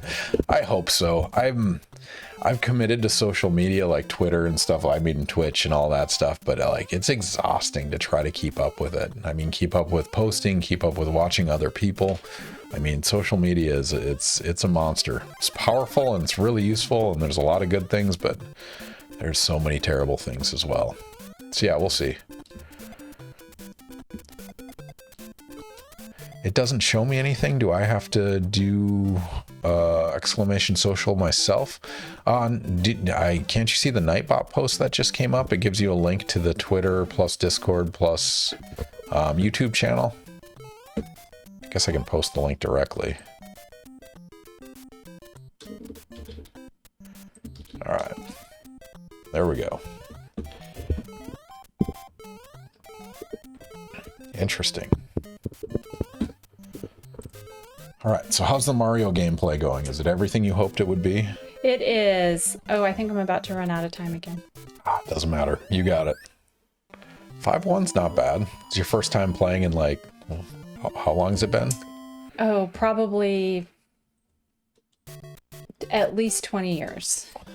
Well, on this version. Yeah. I think I played it on Wii within 10 years. It's a classic. One of the best-selling games of all time, so I'm glad you chose it. I hate these guys. Hammer Brothers. There we go. All right, anyone just joining us, Ask a Scientist Gaming, mediocre gameplay expert science. Our guest today is Dr. Karen McGinnis. She is an expert in plant biology, genetics, epigenetics, particularly as related to maize and gene expression and things like that. So if you guys have any questions, feel free to throw those in chat. She's happy to answer them. If not, we'll keep playing Mario and talking about zombie plants and whatnot. So we've been on a journey already tonight. But if you guys have any questions or additional things you want to know, that prediction, we didn't really dive into that too much. I mean, so if I remember the conversation earlier, so mammalian species, all cells are the same and they differentiate, but that's not true for all plants? It's true for anything multicellular. So, and in particular, so the combination of two cells coming together to make the next generation, so two gametes coming together, is a characteristic of everything that reproduces sexually. But every organism that's multicellular is derived from one single cell that divides and acquires all those different functionalities. No pressure there. That was nice. We'll see how this unfolds. I like it. I mean, so then you have messy things like, viruses and insertion of sequences and plasmids and... Yeah, and some people, I guess it's a question of if you consider viruses alive. But they still have their characteristic chromosomes that are defined by what type of virus they are. But I would argue that viruses are not living things and they're not cellular.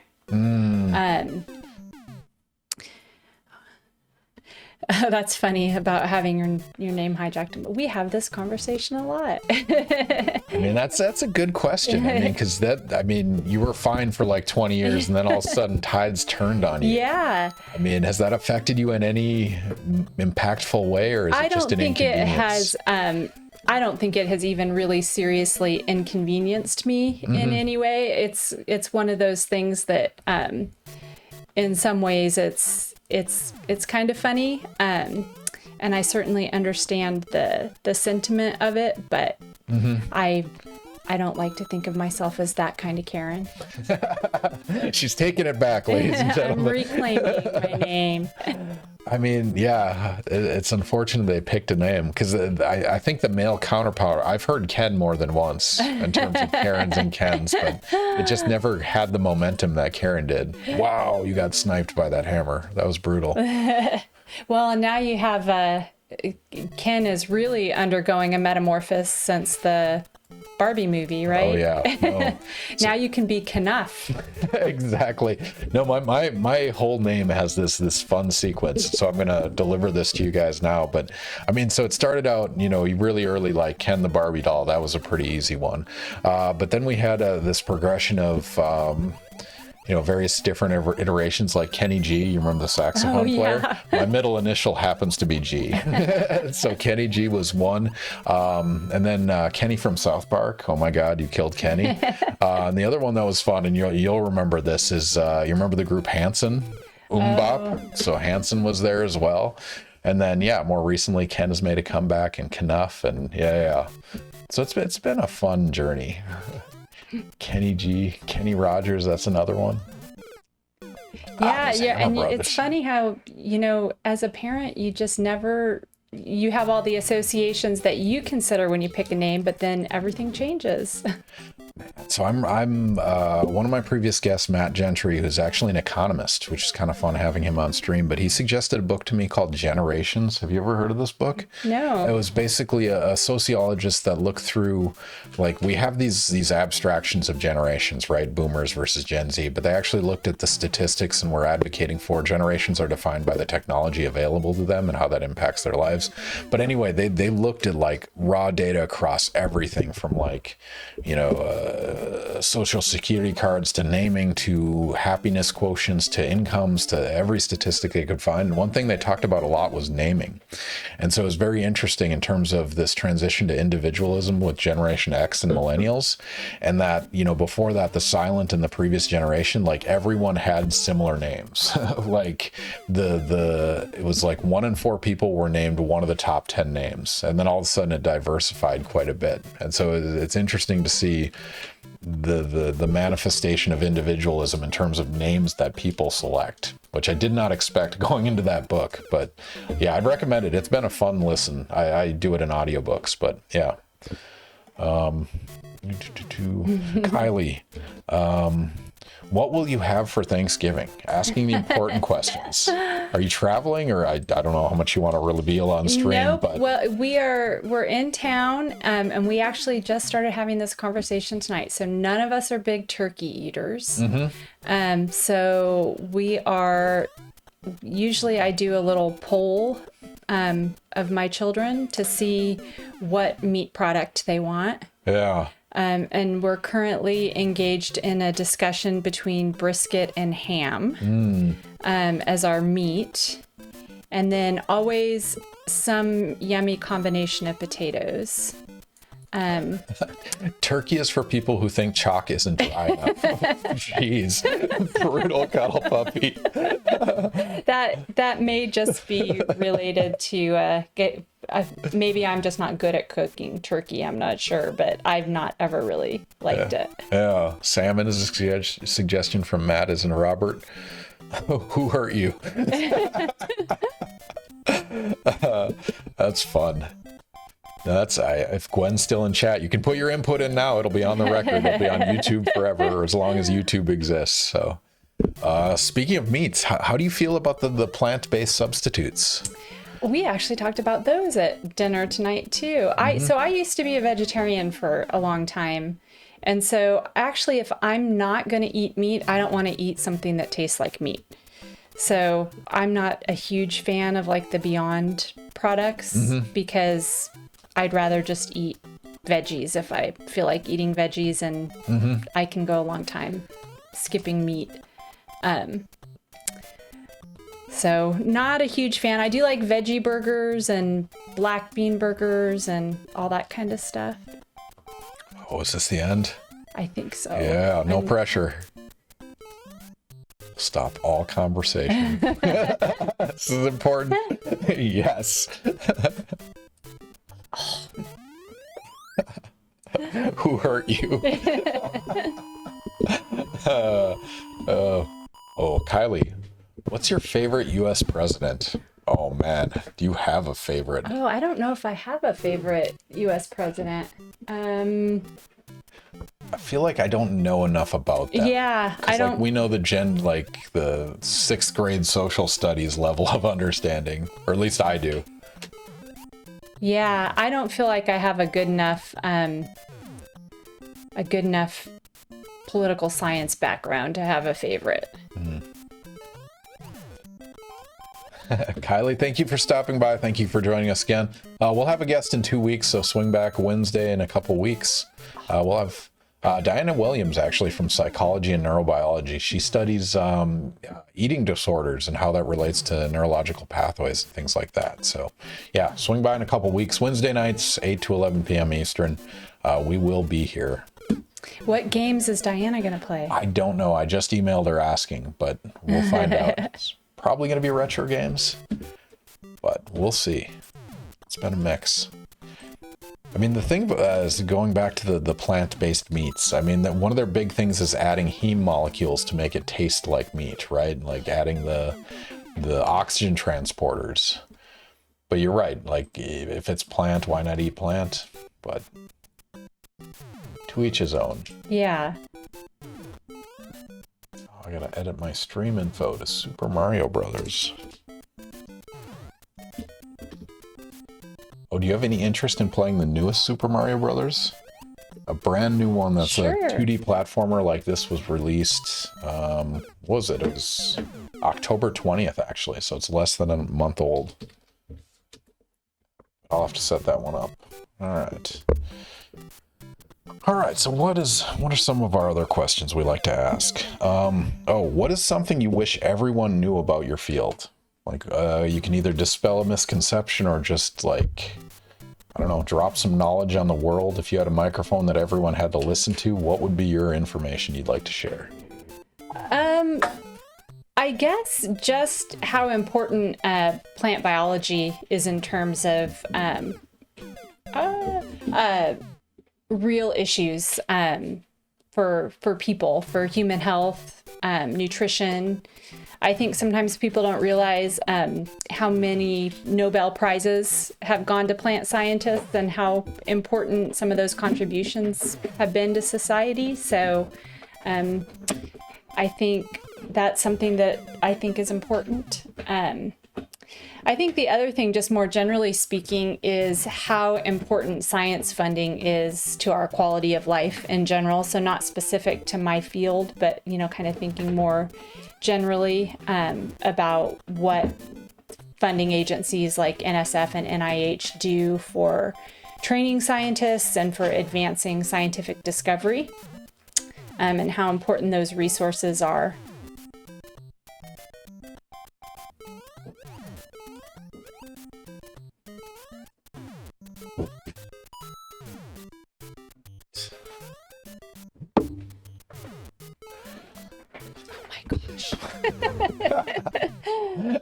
The level with the holes in the ground.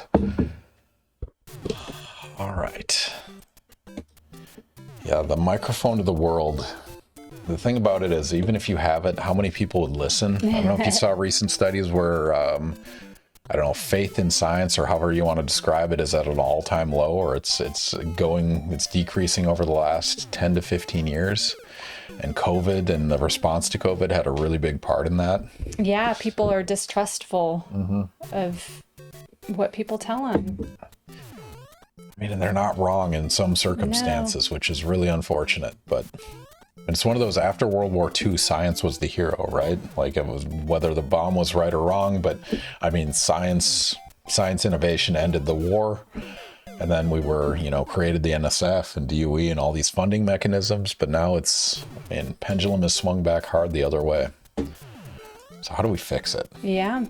Well, I think we have to be good communicators. And I do think one lesson that we probably can take away from COVID is that we need to be honest with people and open and clear about what we know and what we don't know. Mm-hmm. And I think we need to obviously do a better job helping non-scientists understand the important elements. Of course, they're not going to understand everything, but the elements of science and health that will help them make good choices and see why different things are important. Cuddle Puppy, I don't trust scientists and politicians, so I'm going to vote for politicians whose selling point is untrustworthiness. Don't even get me started. I mean, man, I saw the statistic at some point, but the number of actual science PhDs in Congress it's like 2, right? It's something really, really small. Well, and I sometimes wonder if the way that we talk as scientists makes people question or not understand. So our unwillingness to speak in absolute sometimes, and the way we feel like we probably not inaccurately need to hedge what we're saying. I think a lot of people don't have the context to understand why we talk the way we do sometimes. No, that's a good point. So there's a really good book. Have you ever heard of this, Merchants of Doubt? I'm going to put a link. It's pretty spectacular, but it's basically there's this anti-science, I don't know, all these think tanks that are funded to oppose things like, smoking causes cancer, and they essentially tap directly into that. They say if a scientist can't say 100% sure, therefore they're not right? And that's because we will never say we know for sure. And they're like, we will take that little inch and turn it into a mile and say, oh, smoking might not cause cancer, right? And climate change might not be real, and the ozone hole might not be real. And yeah, it's an eye-opening book, but also pretty depressing, because that's what's interesting about doing this, hosting Ask a Scientist, is I'll ask you questions that are in your domain and you'll be happy to answer them. But if I move slightly outside of your domain, you're going to hedge everything you say. You're like, I'm not an animal biologist. And yet you know more animal biology than anyone in the audience or me. But you're not going to commit to it because you're right. You know what you don't know. Yeah. And you know how an incomplete understanding of something can make it very difficult to answer even a simple question. Absolutely. So it's hard. Teaching Gen Chem has been helpful on that, though. Like, I feel like I understand it well enough to explain it for the most part. So you teach genetics, you said? That's the undergrad? I teach general genetics and then plant physiology. So general genetics, that's a 300 level or 3,000 level, I guess? Yes. Okay. What's your class size on that? It varies from a small class for us. A small lecture class is 165. And it goes up to... I'm going to teach 250 next time. I don't usually teach bigger than that, but I think I have taught 300 before. That is a lot. And there's a lab associated with that? There's not for genetics. Okay. I wish there was. That would be a fun lab. But I think I had a lab with genetics because we did fruit fly experiments. It was kind of fun. We do have a couple labs in the department that do some fruit fly genetics. Some fruit fly genetics experiments and some yeast genetics, but we don't have an actual genetics lab. I mean, so it's been 20 years since I took those classes. What do students get to do now? Like, do they get to do electrophoresis, or do they get some kind of sequencing, or is it just counting red versus white eyeballs still? So it depends on the lab, but they get to do electrophoresis in our intro bio courses. And then in some of we have classes that we call experimental biology courses that are upper division, and they do electrophoresis, and they do some really cool things in the immunology labs. So they get to do a pretty broad range of things. That's really cool. I mean, even in our lifetimes, it's just been incredible to see how much the technology has advanced, and just now it's accessible, right? Yeah. We have some of our experimental biolabs in the department. They do genome sequences. They actually get to sequence, have libraries made and do their own sequencing, analyze the data. Like sequencing in-house, they do it at FSU. They don't know. Wow. And so I think that's really cool for students to do that. They do some like human microbiome type stuff. So do you happen to know how much it costs to get a sequence? Like, if I wanted Ken's full genetic sequence, like, a Craig Venter level. So it's still expensive to do it that way. But they say now, what they'll tell you now is that you can get a under $1,000 genome. But that's dependent on, it's really hard to be going back to how scientists hedge their answers. It's difficult because that's actually dependent on having a lot of information already. So because the human genome has been sequenced, so many different examples of it, you can have a less than perfectly complete sequence and you can put it all together from bits and pieces. But if you didn't have that, then you would have to do a lot more of the cheaper approach to sequencing. But I would say the order of magnitude, I would say in the $1,000 range. I mean, so to some degree, that's a guess filling in some gaps, right? Based on known. I mean, that's probably like a 99% probability guess, right? Like we're not that dissimilar. That is interesting. Yeah, and that's dependent. So there's, like I said, you have to be able, you put it against a reference. So, you have, humans have 2 copies each of 23 different chromosomes, so 46 chromosomes. And when you do sequencing with the new technology, you get relatively short pieces of information at a time, depending on which approach you use, somewhere from 100 nucleotides to, 500 nucleotides, depending on what approach you use. And so in order to go then and put that back into the millions of base pair long sequence, you have to already have that already assembled in some way. So you have that framework so that you know what pieces go where. And so we're still kind of dependent on that old kind of data that was very expensive to put together. But now that you have it, I mean, so following up on that, like 23andMe and these sequencing companies, how do you feel about that? Is that something you'd be willing to do? Are you intrigued? I think it's really fun. So there's this really cool project, I don't know if you've heard about it before, called the 1,000 Genomes Project. And so scientists sequenced a whole bunch of different humans. And one of the people that had his genome sequenced would talk about the impact that had on him as an individual. And you get all this information about things that you would be predisposed to having. And so you could take that information and be glad to have that information and maybe make different life choices or whatever, or you could be totally overly paranoid and anxious about all those possibilities. So there's kind of some differences in how that affects different people. But I think overall, I haven't done it, but a lot of my family members have.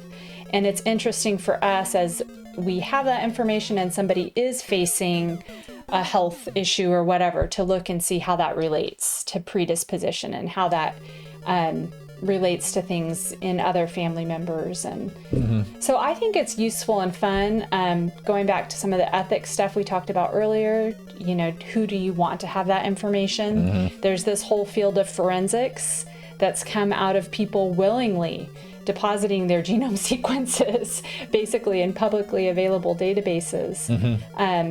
And that's great when you catch a serial killer, but do you want everybody having that information about you? Is a different thing. Do you want, I mean, it creeps me out when I get I'll have a conversation with my wife and then some kind of ad will come up on the website, right? Like that.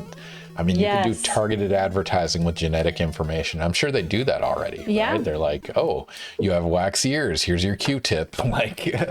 Yeah, I read about this company that made an app in a country where genome sequence data was much more common, and it was like a dating app.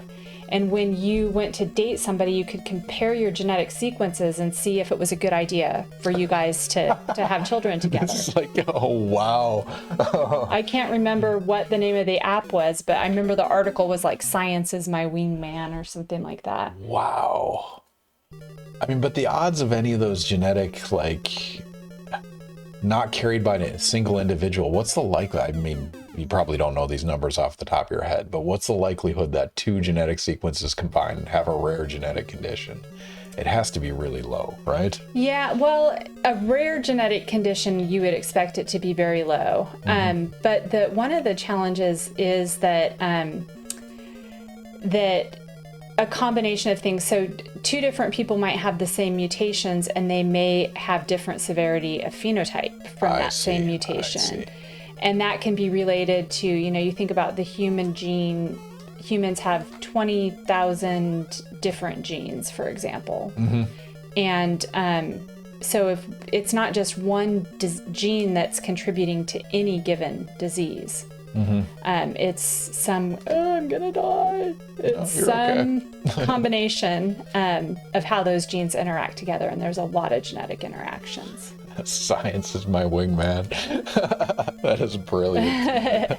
All right. Well, so the chances of getting a rare disease are definitely low. And that's just kind of by definition. But there's things for individuals, and then within specific populations, it differs. Like there's alleles of certain disease-causing genes that are very highly, at a very high frequency in certain populations, for example. Man, somebody could do the actuary table on this in terms of the number of people you need signed up for that data app to have a statistically meaningful likelihood of, this is all probabilistic, right? It's of the general population. But I guess in certain breeding communities where it's kind of genetically isolated, and it becomes a bigger concern. That was one of the, was it Iceland where they have I think it was genetic actually sequencing? Iceland, because that is the country that has that really interesting set of genetic data on everybody. Yeah, and one of the reasons they did that is because, a lot of people are second and third cousins, right? Yeah. They wouldn't necessarily know because it's such an isolated community. Right, because it's such a small population. Plants vs. Zombies expert is redeemed. Take a drink. So cheers, Plants vs. Zombies. I apologize. You should change your name to Super Mario Brothers expert now because we've transitioned to Mario. But thank you for joining us. It's been a pleasure. Oh, man. Should we bust out the other bottle? Sure. Want to give it a try? Let's see what an extra brute is. Yeah, we'll have to decide if it's... I keep dying on these things. Less sweet or more sweet? I am expecting less sweet. Yeah, the description was interesting. It's less sweet but more fruity, or you get more of the fruit flavors out of it. All right. I just experienced controller confusion. Yeah. So many options in front of me. So you guys can't see it, but Karen has an Xbox One controller, a Super Nintendo controller, and an NES controller. It's not the most we've had. The most we've had is 5 different controllers, actually. 5 different games. Across 5 different systems. You can do the bubbling sound. I don't know if you guys can hear that.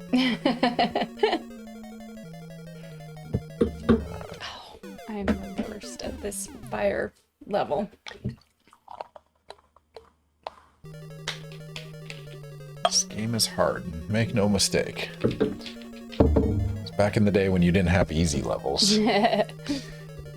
Plants vs. Zombies expert. So the chances of getting a rare disease are low or high? Yeah, definitely low.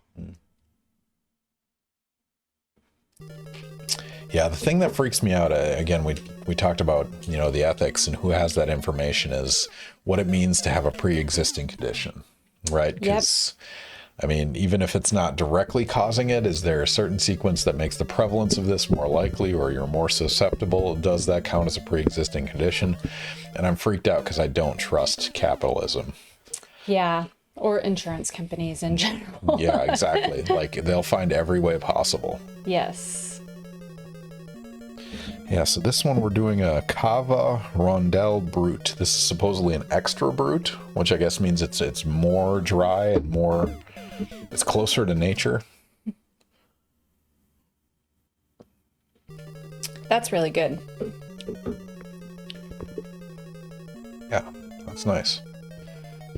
A little birdie told me that you were not very good at this game. Thank you, Gwen.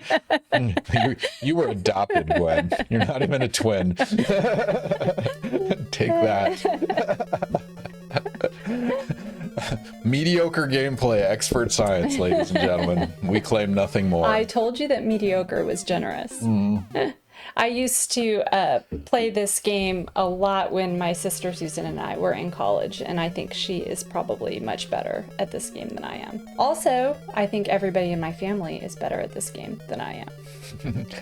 Dr. Nozimo? Wait, isn't this a world record speedrun? Internet's talking shit to you right now. I don't know how you felt about coming on this stream. I was like, nobody cares about the gameplay, and then we show up and yes. My twin has been telling me telling me I'm adopted my entire life. I'm not even phased.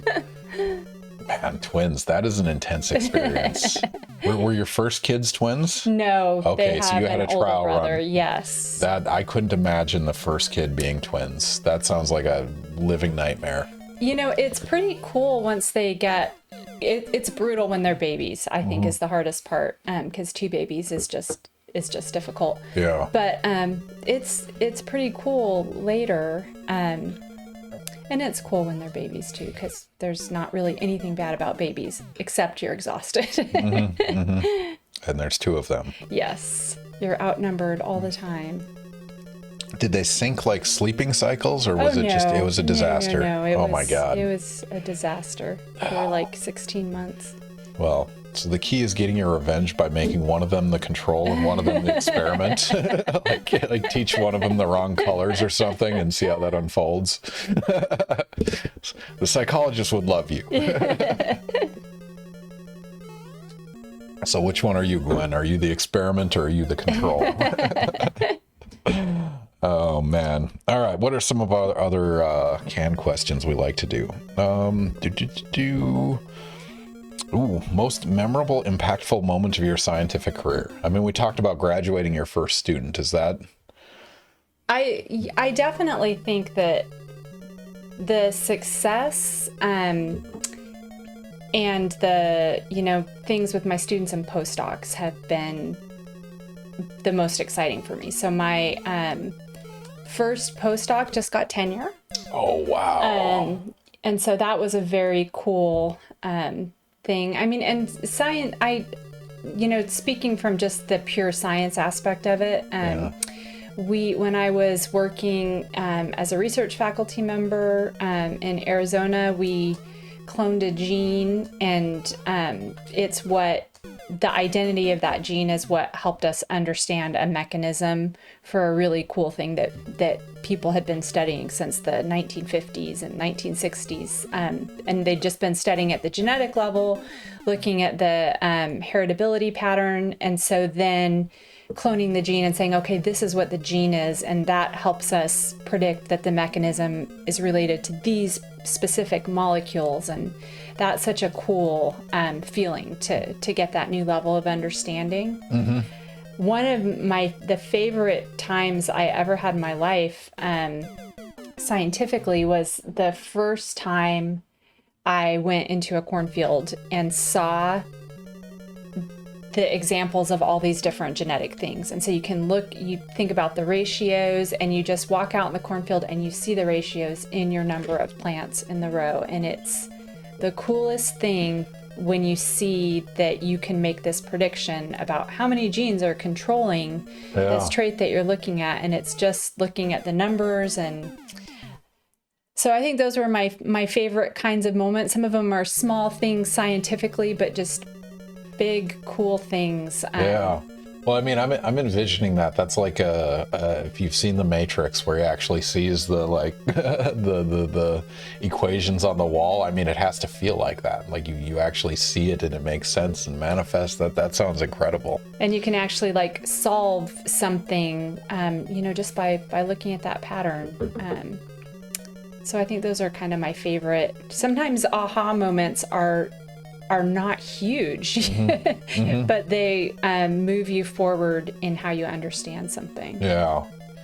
For those of you not in the sciences, or maybe for those of you that are in the sciences, you can appreciate. I mean, most of what we do doesn't work and it doesn't fail, and we wait and we troubleshoot, and we get like moments of euphoria every, I don't know, 6 months, a year maybe, and those moments are what moves you forward, and those are the memorable moments. I remember grad school, I had probably 3 or 4 of those big moments where it was like, it worked, this is publishable, this is something real.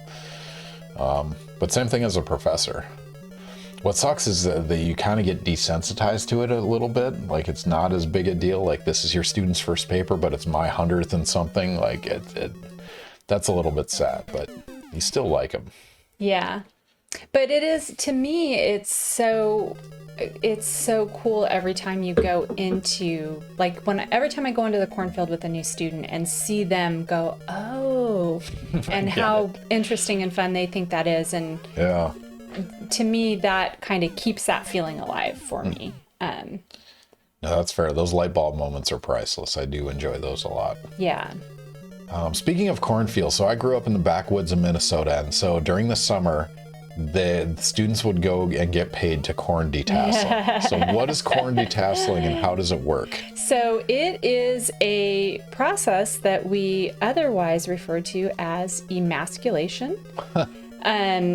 That you're removing the male flower from the corn so that you can control the pollination, so that you can so for a lot of hybrid corn, they do it so that they don't have the plant putting energy into the tassel. And then in our cornfield, we do it because we don't want random pollination.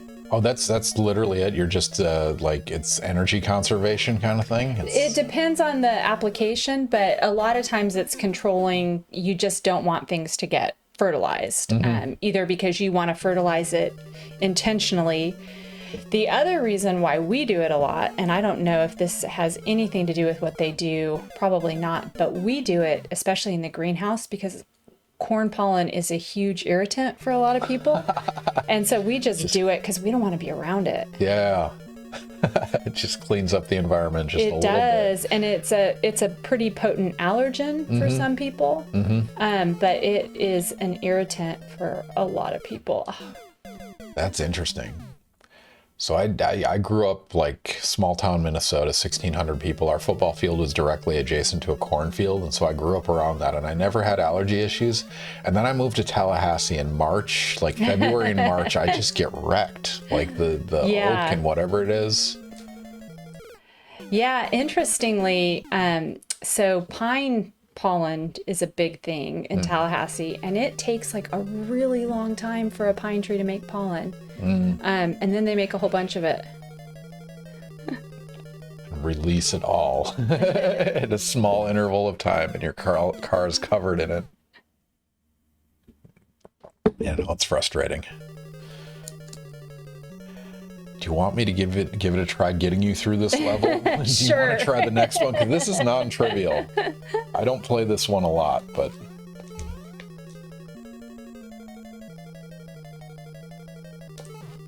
a lot of Mario is going fast.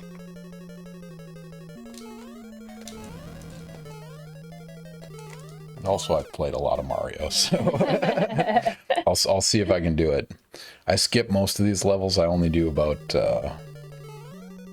8 levels doing the actual speed run, because you skip all of them with the warps. Oh, come on, Ken. Huggy Beer, welcome back to the stream. Evening. Smart folks, maybe. Smart but mediocre gameplay is what we're doing tonight. You missed out on some Plants vs. Zombies, which was fun. I really need to revisit that game, because it's just a fun, like, real-time strategy, castle defense type. All right, Bowser, let's do this. We're going to be patient.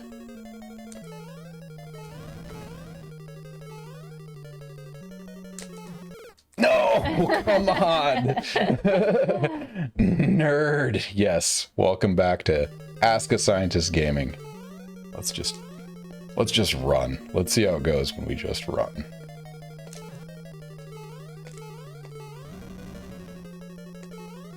Bowser is the worst. Yeah. Actually, we're coming up on 10:13. How long do you think it's going to take you to beat NARC?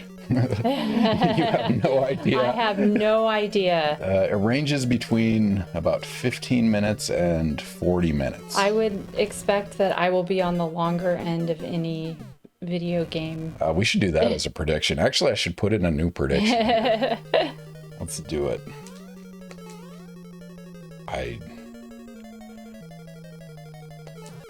Man, this is a hard level. I don't have it down.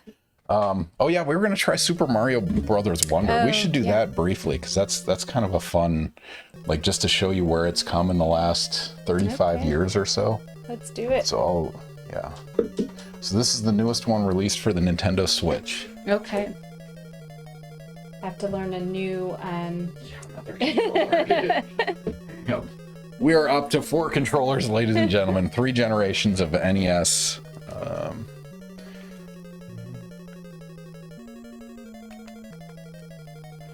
Sure, we'll equip that. All right. Okay. So this one, yeah, this is going to be interesting. So direction pads there, and then jump buttons here. Okay. Yep. So similar to this controller, but yeah. Okay, so I can ignore the ignore the joysticks. Okay. And then you're down in the corner. And it will be back. Huggy Beer, what's the neatest thing you've learned so far tonight from Dr. McGinnis? My favorite one tonight it was actually one of our predictions, is the Venus flytrap that traps, insects and things like that and digests them. So I think it just hit B or A or something. Yeah. Yeah, there we go. Venus flytraps, so they trap plants and they digest. Is digest even the appropriate descriptor? I mean, I guess it enzymatically breaks down whatever, right? But they don't do that to get energy. Like humans, when we eat things, we do it for, the digestion process, and we actually generate, energy and complex structures from that. But plants just use that for nutrients, right? It's not energy based at all. Their energy comes from photosynthesis. Those like Venus flytraps, and what were the other classes of them? Pitcher plants are other examples, and there's a few other examples that we call carnivorous plants. Mm-hmm. Carnivorous is a fun. I don't know what to. Well, and some of them will break down a lizard or a frog if it lands in the right place too. Man, what a horrible death for a frog. Like, a frog is consciously aware that that's happening, and you're just slowly being digested. Oof. All right. So yeah, I'd say that's a fun one. Venus flytraps. We talked about Little Shop of Horrors and Feed Me Seymour. Do they actually process blood? I guess they just break it down into nutrients, presumably, right? The plants, it's just a chemical breakdown, basically. I don't know what these things are, but they're scary. I think it's gonna blow up that wall, maybe, or you have to jump over the wall. I'm gonna get squished. Oh, I hate these things. Oh, sniped. All right. Black Rainstorm, welcome to the stream. First time chat, you should click the follow button so you can get notifications about future streams. Corn emasculation reminds me of the irony of cities, towns planting all male trees because they were annoyed and cleaning up fruit and seed from female trees. Is that true? Yeah, and then you get the pollen, which aggravates everyone's allergies. I did not know that. That was strategic in planting trees in cities. Yeah, it depends. Not all tree species separate the sexes, but yeah, that is definitely true for some trees. Wow, that was a calculated decision. That's intriguing. All right. So one of the other, we have a few additional go-to questions we like. Is one of them that I like to learn about is what bothers you. And I have a guess what the answer is, but what is the Earth is flat / anti-vax equivalent in your field? And if I had to guess, it would be GMO related. Yeah, just this idea that GMOs are bad, and I don't know that this doesn't really particularly aggravate me, but I think it's getting a little bit better. But there used to be this misconception that only some organisms even had DNA, and not really understanding that what's natural and what's normal and all different kinds of species. Mm-hmm. Wait, so there's a certain contingent of people that thought DNA was bad? Well, or just thought that only transgenic organisms had DNA. Okay. Yeah, and also I think the idea that modifying organisms genetically is a new thing. It's what we've done with domestication for thousands of years. Mm-hmm. It's just that we have cleaner techniques for doing it now. Yeah.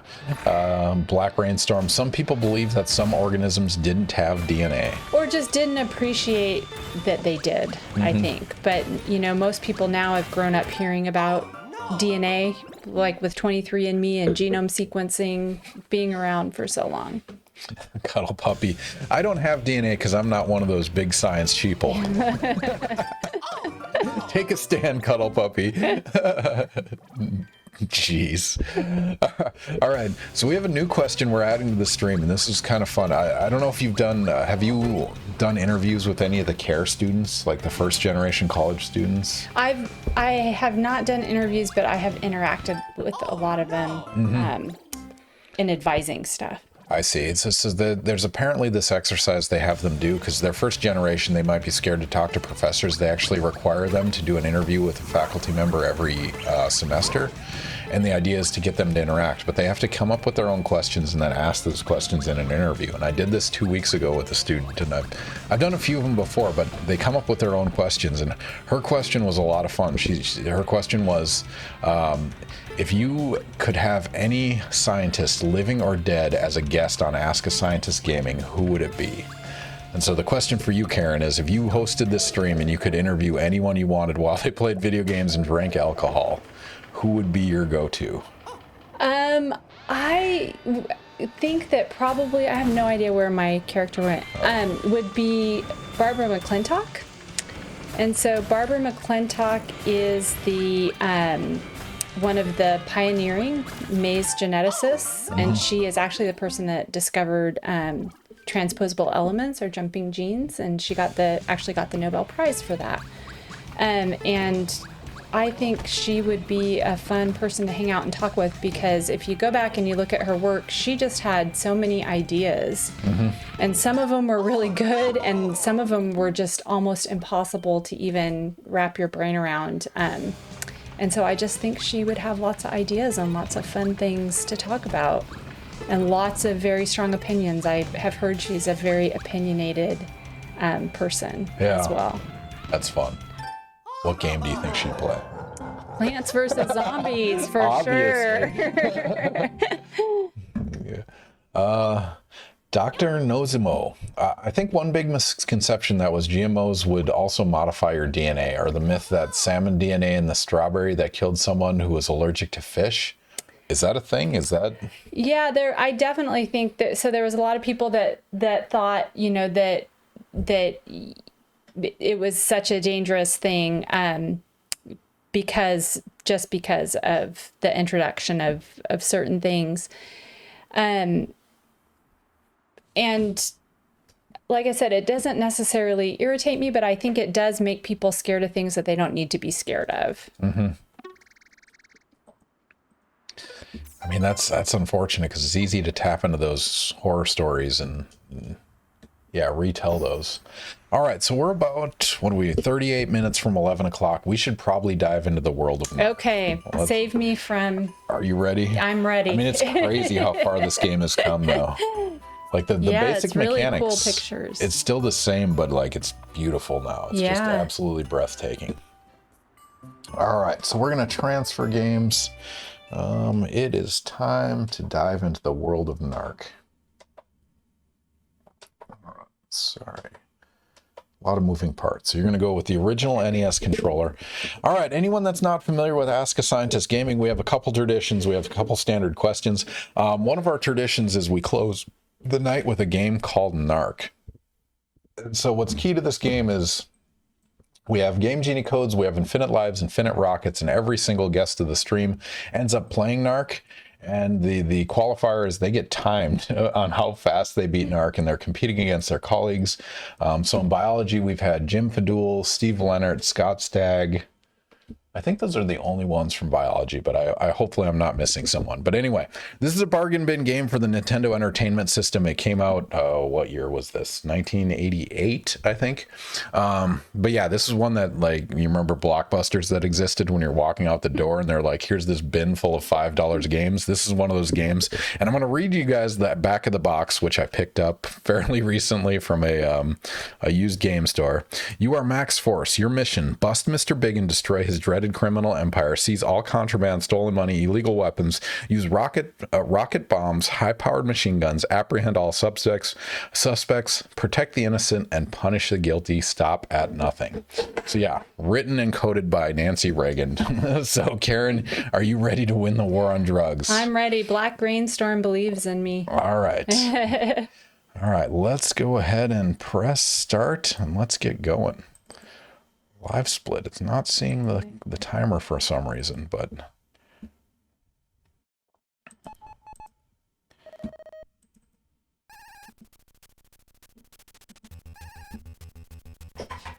all right, timer is going, even if you guys can't see it for some reason.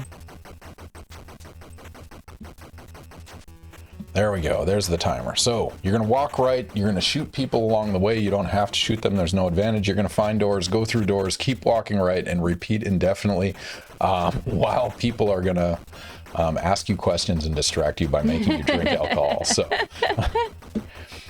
man, the salmon, like, what was it? It was fish DNA and salmon DNA in a strawberry. Is that a thing that actually happened? Yeah, so I think it probably maybe was a gene that had been identified from salmon that was cloned into strawberry. I don't know the details of the particular. How did I just get shot? The particular what was introduced. But there was a lot of fear, and in spite of people, eating, and this what goes back to this idea. Did I just mess something up? No, you beat the level. People nice. Being afraid, thinking that DNA wasn't there, and then when you genetically modify something, it's there all of a sudden. If you eat, people were not afraid of acquiring fins when they ate fish, but they were suddenly afraid when they thought there was fish DNA in a different organism. That is an amazing analogy. Thank you. I'm going to steal that one for future discussions because that is amazing. All right. Plants vs. Zombies. We did our take a drink. Black Rainstorm, thank you for the follow. You'll get notifications about future streams every other Wednesday night. We'll have a break over the holidays, but we'll be back in the spring starting in January. But yeah, 2 weeks we'll have another guest. You should get notified, should get a message as long as you haven't turned that off. But yeah, thank you for joining us. I think a lot of people don't understand just how shared genes across species. How shared so maybe genes. How conserved genes are across species. I think that's true. They don't realize how many things are in common across species. Why am I not able to exit? Oh, sorry. So you have to shoot the guys in the black coats with bullets. So hold down A. Yep, that one. And you're going to do it at close range, and they're going to drop a card. And you have to shoot them. Yeah, not the rocket, but the bullet. So go back over here. And the dog. How do I get rid of the dog? Hold both buttons, and you can shoot the dog. Turn back and shoot him. Yep. Okay. And so one of those guys wearing black is going to drop a blue card. So you can kill the brown guys too, just get them off the screen. Huggy Bear's upset. If she breaks the record, will it count if time wasn't on the screen to start? Unfortunately, no. So we have cheat codes on right now, which means she cannot break the record. There are rules associated with this. Dr. Nozomo is upset you shot the dog, but they're, in her defense... I didn't feel good about shooting the dog either. They're drug-dealing dogs, if we're going to follow the lore of NARC. They clearly are dealing drugs. I'm sure they're in the manual somewhere. I think I shot all those guys, and none of them are dropping a blue card. Yes, this is something they call in the gaming, or the speedrunning community, is RNG. It's random number generated. So it's like 1 in 7 will drop a card, and it's completely random how that happens. So yeah, I would kill everything on the screen and wait for those the guys in black shirts. So you can hold A and shoot them with both. There it is. And so if you're a speedrunner of this game, that's really annoying, because that's where the run dies if you don't get random luck. So like 1 in 7 times you get up to this, a minute and 49 seconds you quit and start over again. Do I have to do something to insert the... Oh, there we go. Okay. RNGesus, please bless us, please. RNGesus is amazing. I've never heard that before, and I've watched a lot of speedrunning. But yeah, if you guys have any questions, Karen's playing NARC. She's going to close out the night by beating NARC and winning the war on drugs. But in the meantime, you have your opportunity to ask your questions of a expert in plant biology, in particular genetics and epigenetics. Yeah, if you guys have questions, throw them in chat. She's ready to talk about corn and gene expression and mutations and how you study those behaviors. Yeah, if you want to know anything, let's do it. We have about 30 minutes left on the stream, so get your questions in there. So go back to that car, and you're going to tap B to jump in, and you're going to want a little less. Yep, and stay on the bottom, and it'll take you a certain distance, which saves you some time, but then you hit bombs and keep going. Yeah, unless you memorize this, you're in trouble. I think RNGesus is fairly archaic because speedrunners largely trying to be less controversial. Does that count as controversial? Or RNGesus? Just a clever name. So, who is the record holder for biology? Let me look up the performance. Do you want to know the numbers? Is this additional pressure you don't want on me right now? Sure. Let's see. How do I get through this? Tap B and jump over. I have no idea what I just did, but that worked. Yeah, keep walking. This is walk right the game. This is what the speed run looks like. It's basically this pacing. I have not done any exobiology, biology on other planets. I have not done any of that. That's intriguing. So Jim Fadul, 34 minutes and 7 seconds. Okay. Who else do I have? Scott Stagg. His first try was 38 minutes and 39 seconds. His second try was 24 minutes, 53 seconds. Jerome. Where's Steve Leonard? He should be on this list. I've got Steve like Leonard, a pack of dogs on 23 minutes, 11 seconds, but that was his second time on the stream. So yeah, it's a range. 17 minutes and 35 is the fastest time other than me, and the slowest time is about 39 minutes. Okay. So yeah, you got a range. I don't want to be the slowest. That's all I care about. Keep going right. I'm just trying to kill this dog because there's like a pack of dogs. Yeah, there's Cuddle Puppy and your pack of skunks. You could learn something from NARC. Your pack of skunks. Maybe I can just keep this one walking right in front of me. Will it scare off the other dogs? Exobiology. That is intriguing.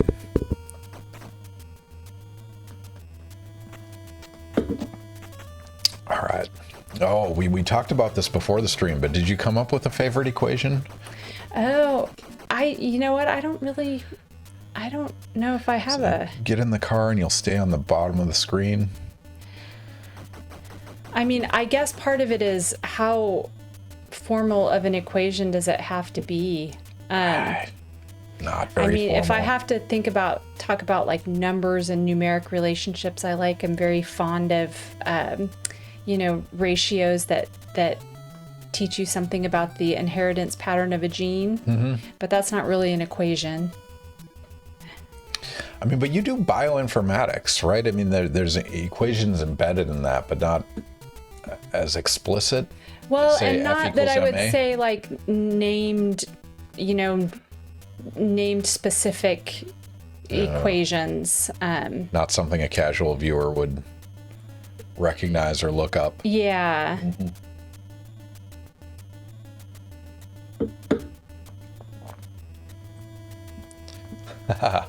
Matt isn't a robot. Isn't a Robert. Favorite sci-fi movie. So tap B and you'll want to stay on the bottom of the screen and it'll take you to the end of this level. Sometimes it's very hard to get Yeah, into maybe this move down a part. little. There you go. Press So it a little lighter. Favorite sci-fi movie. I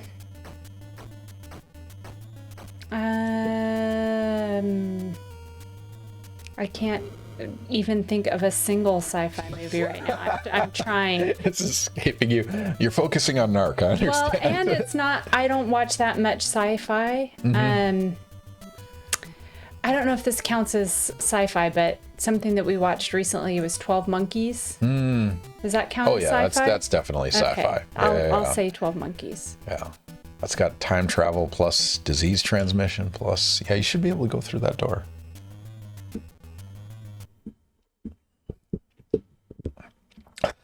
Gwen, can your next project with corn be to genetically modify it so it doesn't show up in my poop? Like, sure, it doesn't affect you other than the sight of seeing corn in your poop. Andromeda strain, yeah. Gattaca? Have you seen Gattaca? I've seen Gattaca. Yeah, it's been a long time. I did like that movie too. Yeah, I thought that was really fun. I mean, exploring that was, when did that come out? That would have been 90. It was like the 90s, right? I just don't remember I want to say very much 97. about it. But yeah, it was this idea of, well, we talked about this earlier, like making those choices about genetic engineering. And at some point, you're going to be disadvantaged if you don't do that. Right? Yeah. If you don't do that to your kids. 1997. Holy crap. Did I guess that right? That's, I guess Ethan Hawke, it makes sense. That would have been the window of him. Yeah. How do I pick up this thing? Cuddle puppy, you walk over that white card. I'm trying. So press up a little bit, like it has to be at your feet. Okay. Yeah, okay, you're gonna go through the door, but don't press up anymore. Like press up enough to go through the door, but not anymore. Ugh. Okay, so now you have to go to the right and do the door again. Happens to everyone. I don't know how to coach around it. Cuddle puppy. A lot of sci-fi movies are just action or adventure movies with laser guns, i.e. the science is irrelevant. No, that's true. But the clever ones, that science is an integral part of the experience. So that door right there, key card, and then you'll go through that door. You're not wrong, Cuddle Puppy. There's a lot of lazy sci-fi out there, but there's some really clever sci-fi that actually talks to scientists and gets their insights. All right, the other one I have to make sure to ask, because this is one of our favorites. Unlimited budget, no moral qualms. What experiment would you like to see? I mean, this could be growing corn on the moon. This could be like, side-by-side countries, selection events. So just in terms of things that I want to understand better, I would just do a whole bunch of genome editing.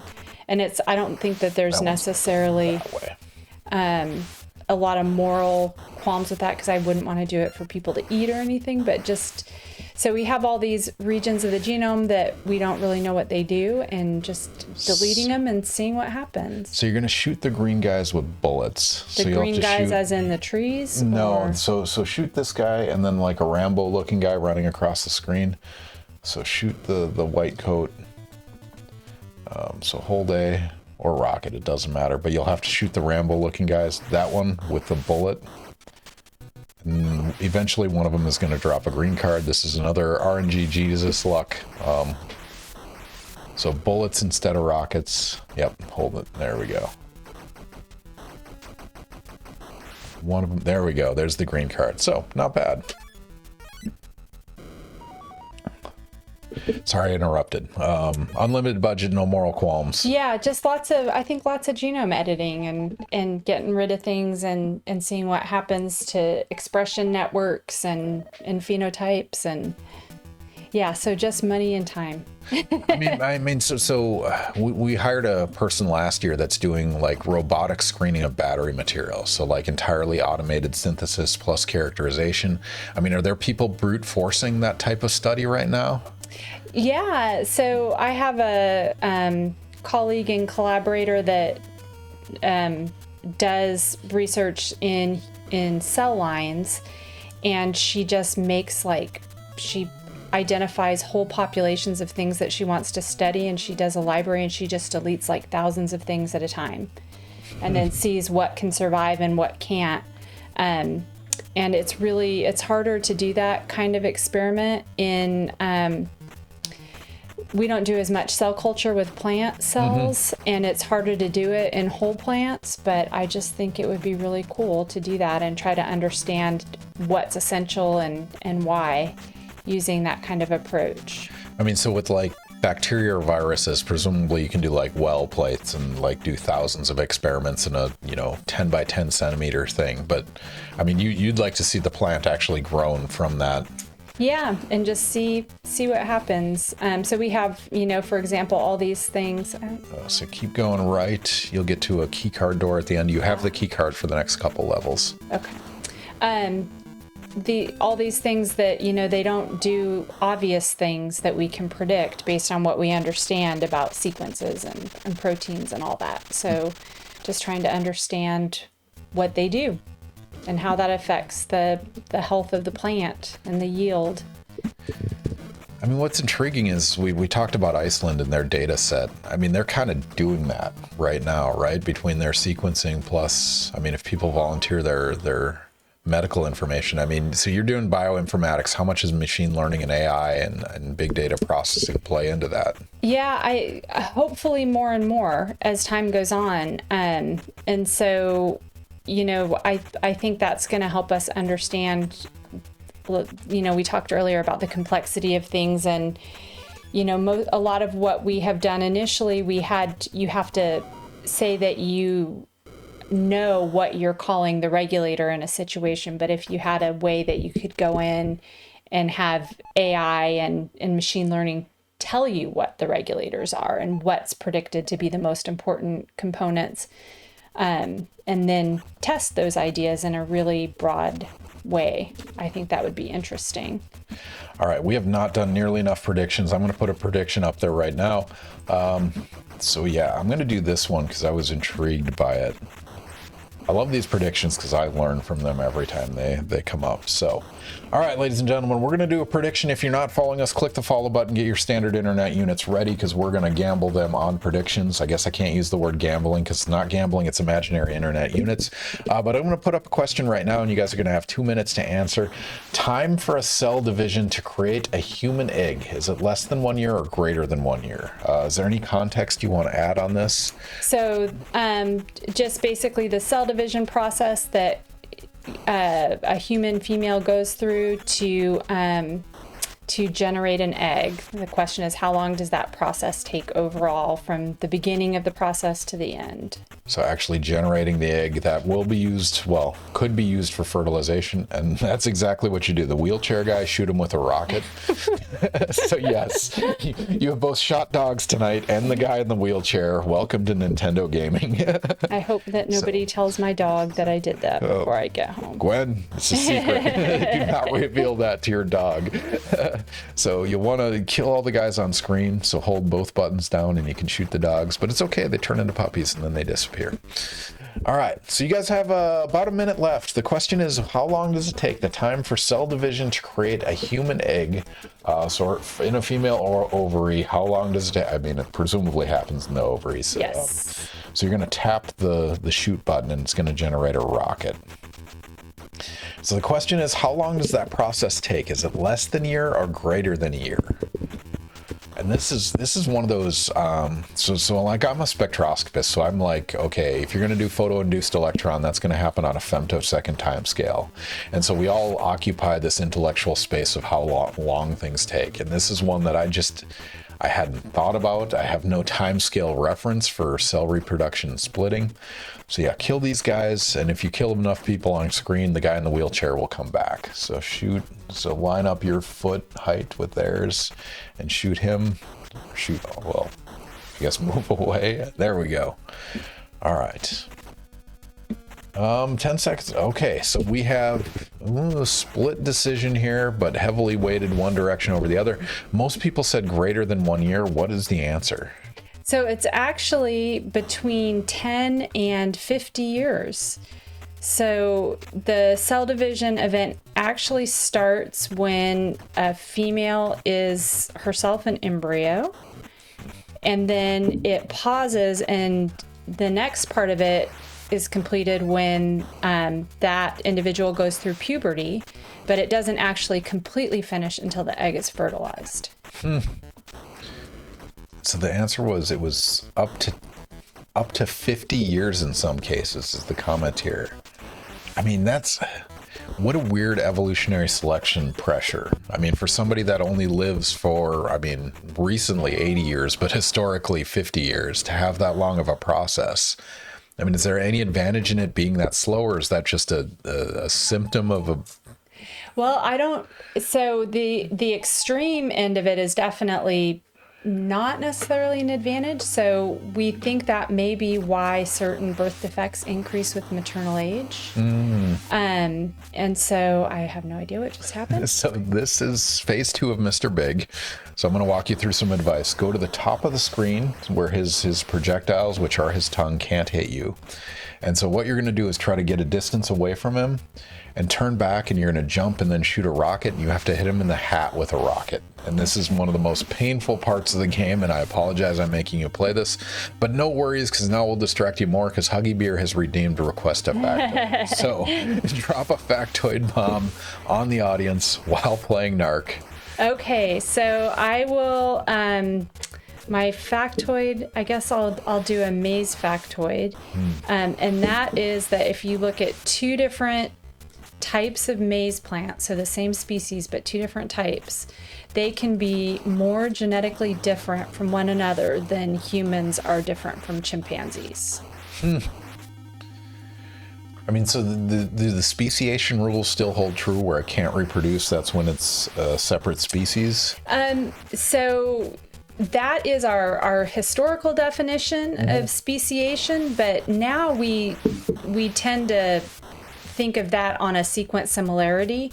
Oh, really? Yeah, to some extent, it's always been, there's always been challenges with that definition of species. Yeah. Because not everything goes through sexual reproduction. Oh, that makes sense. Okay, come on. that was pretty close. So, yeah, get some distance from them. But these are definitely, these meet all of our definitions of a species, because they will sexually reproduce with each other, and yet they're still very different from one another genetically. So I mean, that's interesting. And very different, like less than a couple percent, but still more different than humans and chimpanzees.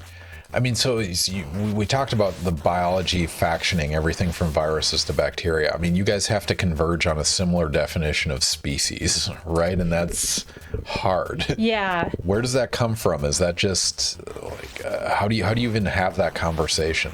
Well, and there's there's scientists that focus their whole career on understanding speciation, and it has changed with our availability of genetic sequences, because we didn't used to have all these genetic sequences to know how different things were that we were calling the same species. And there's not a numeric value that defines that across all the different kinds of species.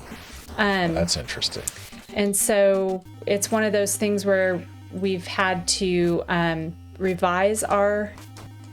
I don't understand why it only jumps sometimes. Yeah, so you have it's basically 1/10 of a second to press the button. So my advice to you is so walk away from him. When you're pressing the B button, don't press it down all the way, because you just need to make contact on the electrode essentially. So you have a 1/10 of a second. So if you do a really gentle push of the button, yep, it's going to be much more consistent.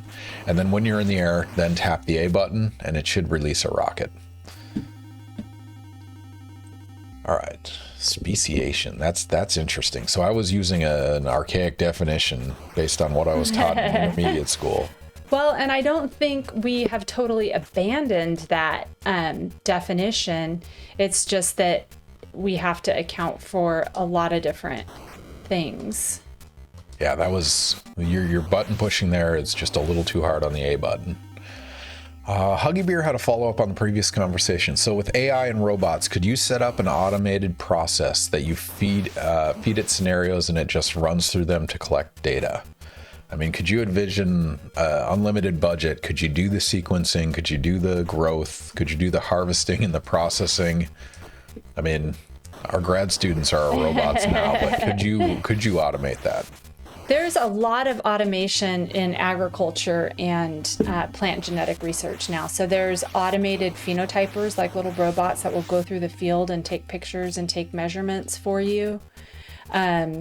So in terms of that kind of automation, that's there and that's available. So to follow up on that, it's just a robot on treads that just takes photos and... Yep, and a lot of like usage of drones, and then there's some things that are... Ooh, that was really close. Used in like greenhouse type settings and growth rooms, and they will actually use a conveyor belt, and it like the plant rotates through and gets a picture taken every day or every few hours or whatever, and then that picture gets digitally processed and analyzed.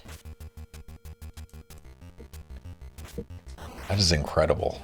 I mean, image processing in itself is hard, but I mean, so I guess to follow up on this, what will be the next major breakthrough in your area in the next 10 years? Just broadly, we'll say plant genetics in general. Well, I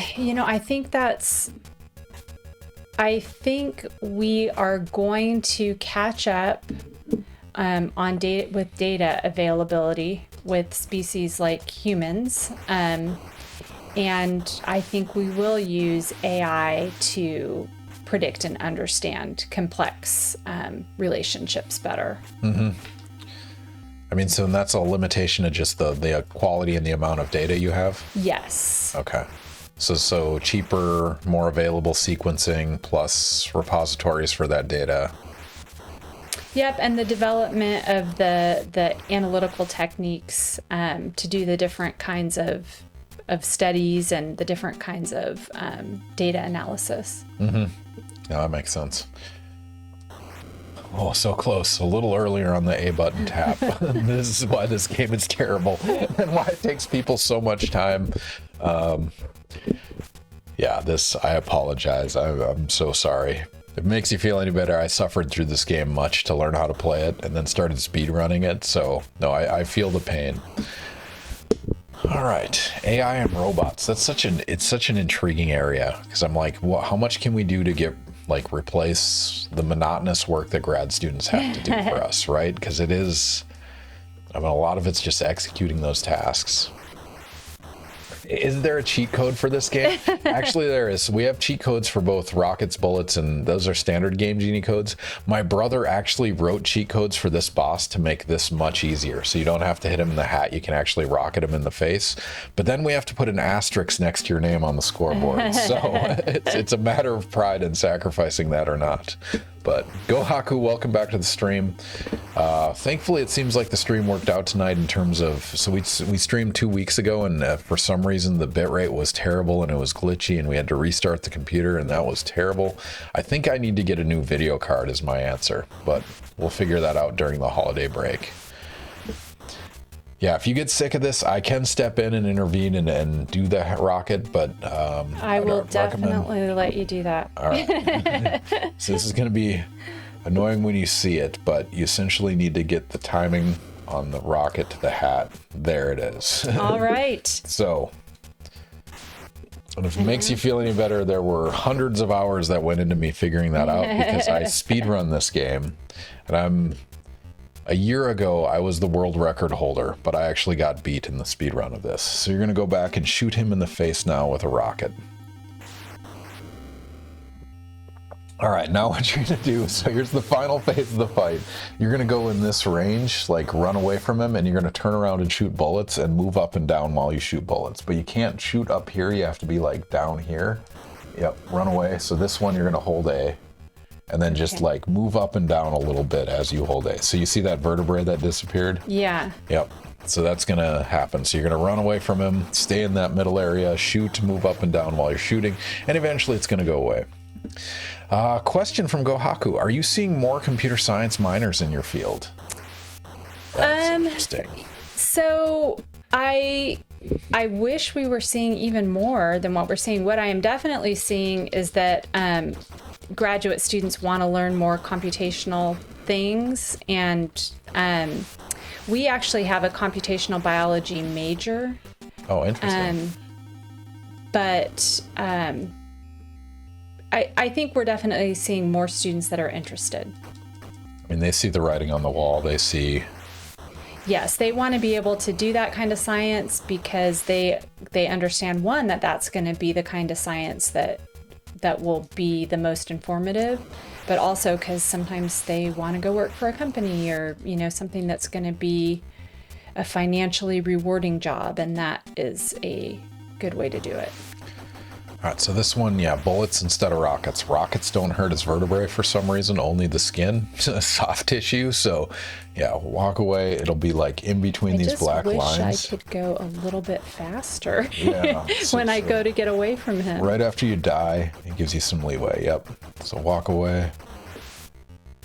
And that's what I do. I just keep my spacing and keep walking that way. Have you ever used Copasi, C-O-P-A-S-I? No, I have not. I don't know what that is. Copasi. Assuming it's a programming. Copasi is a software application for simulation and analysis of biochemical networks and their dynamics. So here's a link for anyone that's interested. That is Copasi.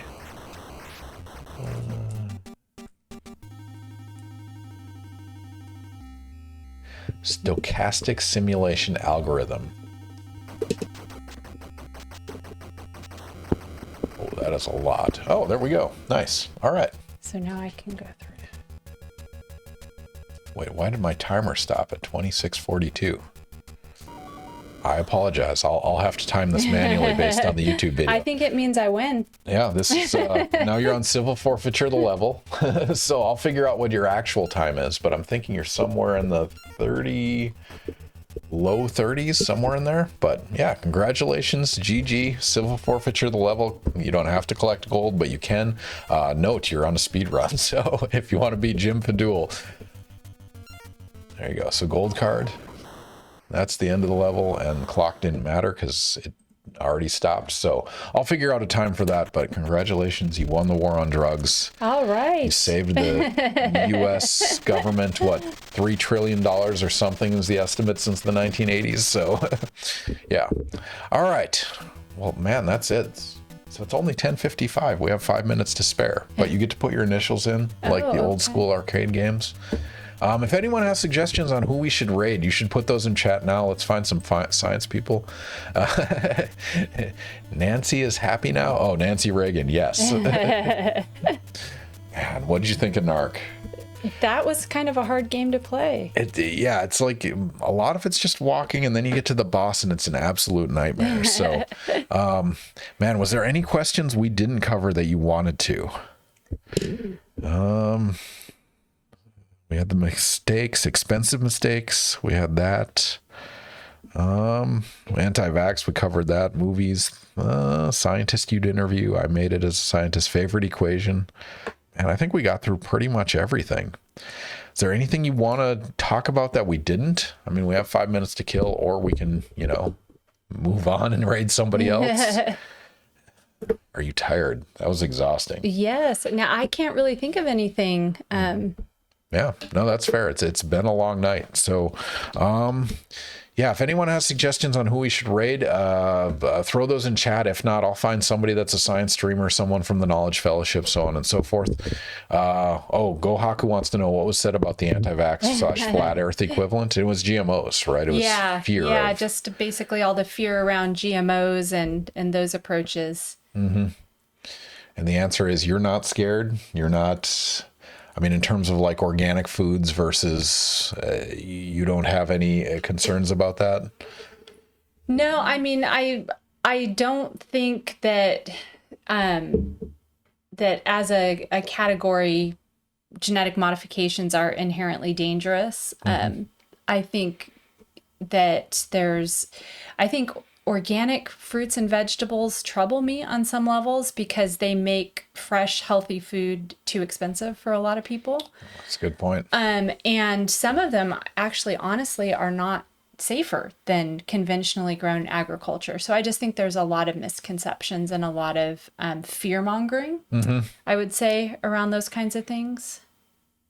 Yeah, no, that's very fair. And but I think the pendulum's swinging back, right? Like the fear was big in the early 2000s, and now it's I don't know if people gave up or they accepted it, or maybe became more comfortable with some of the ideas. When genome sequencing became more commonly. People are more commonly aware of it, I think. Yeah. And when they started selling glowfish in PetSmart, I don't know if you've seen those, the fluorescent. Yeah. Like some of them are transgenic, but some of those are just injected. Oh, really? Too. I didn't know that. And you buy them and they'll break down the dye and they'll just be plain little fish. That's interesting. So do you know, like Glowfish is the main company. Is theirs injected or is it actually? I don't know for that one. I don't know that particular brand, but they used to sell them all the time that they would just inject them. That I did not know that. Today I learned. Thank you. That was interesting. All right. Well, Karen, thank you for joining me on the stream. It's been awesome. I love the stream. We learn a lot. You got to play some video games that you haven't played in a long time. Beat some levels in Plants vs. Zombies as well as Mario. Played the new Mario, which is kind of fun, and won the war on drugs. So, wait, can I inject myself with something to make me glow? I mean, yes, for a brief period of time. I wouldn't recommend it. Yes, do not try this at home. Thank you all for joining us. It's been a pleasure. Karen, thank you very much. So Karen and I actually met. We were in Tampa reviewing Florida Department of Education standardized testing for K through 12 students. And so we went through, sat at a table, evaluated a bunch of questions, which we can't talk about because it's all off the record stuff. But I asked Karen if she'd be willing to play video games, talk science, and I showed her a video on my phone, and she said, sure, let's give it a try. So thank you. It's been a lot of fun. I really enjoyed the time. Any parting words for the audience? Any moments of wisdom you'd like to impart before we close out the stream? No, thanks everybody. It was fun. I enjoyed it. And then thank you all for joining us. Your questions are what make this stream go forward, and it brings us directions, that's for sure. So it's been a pleasure.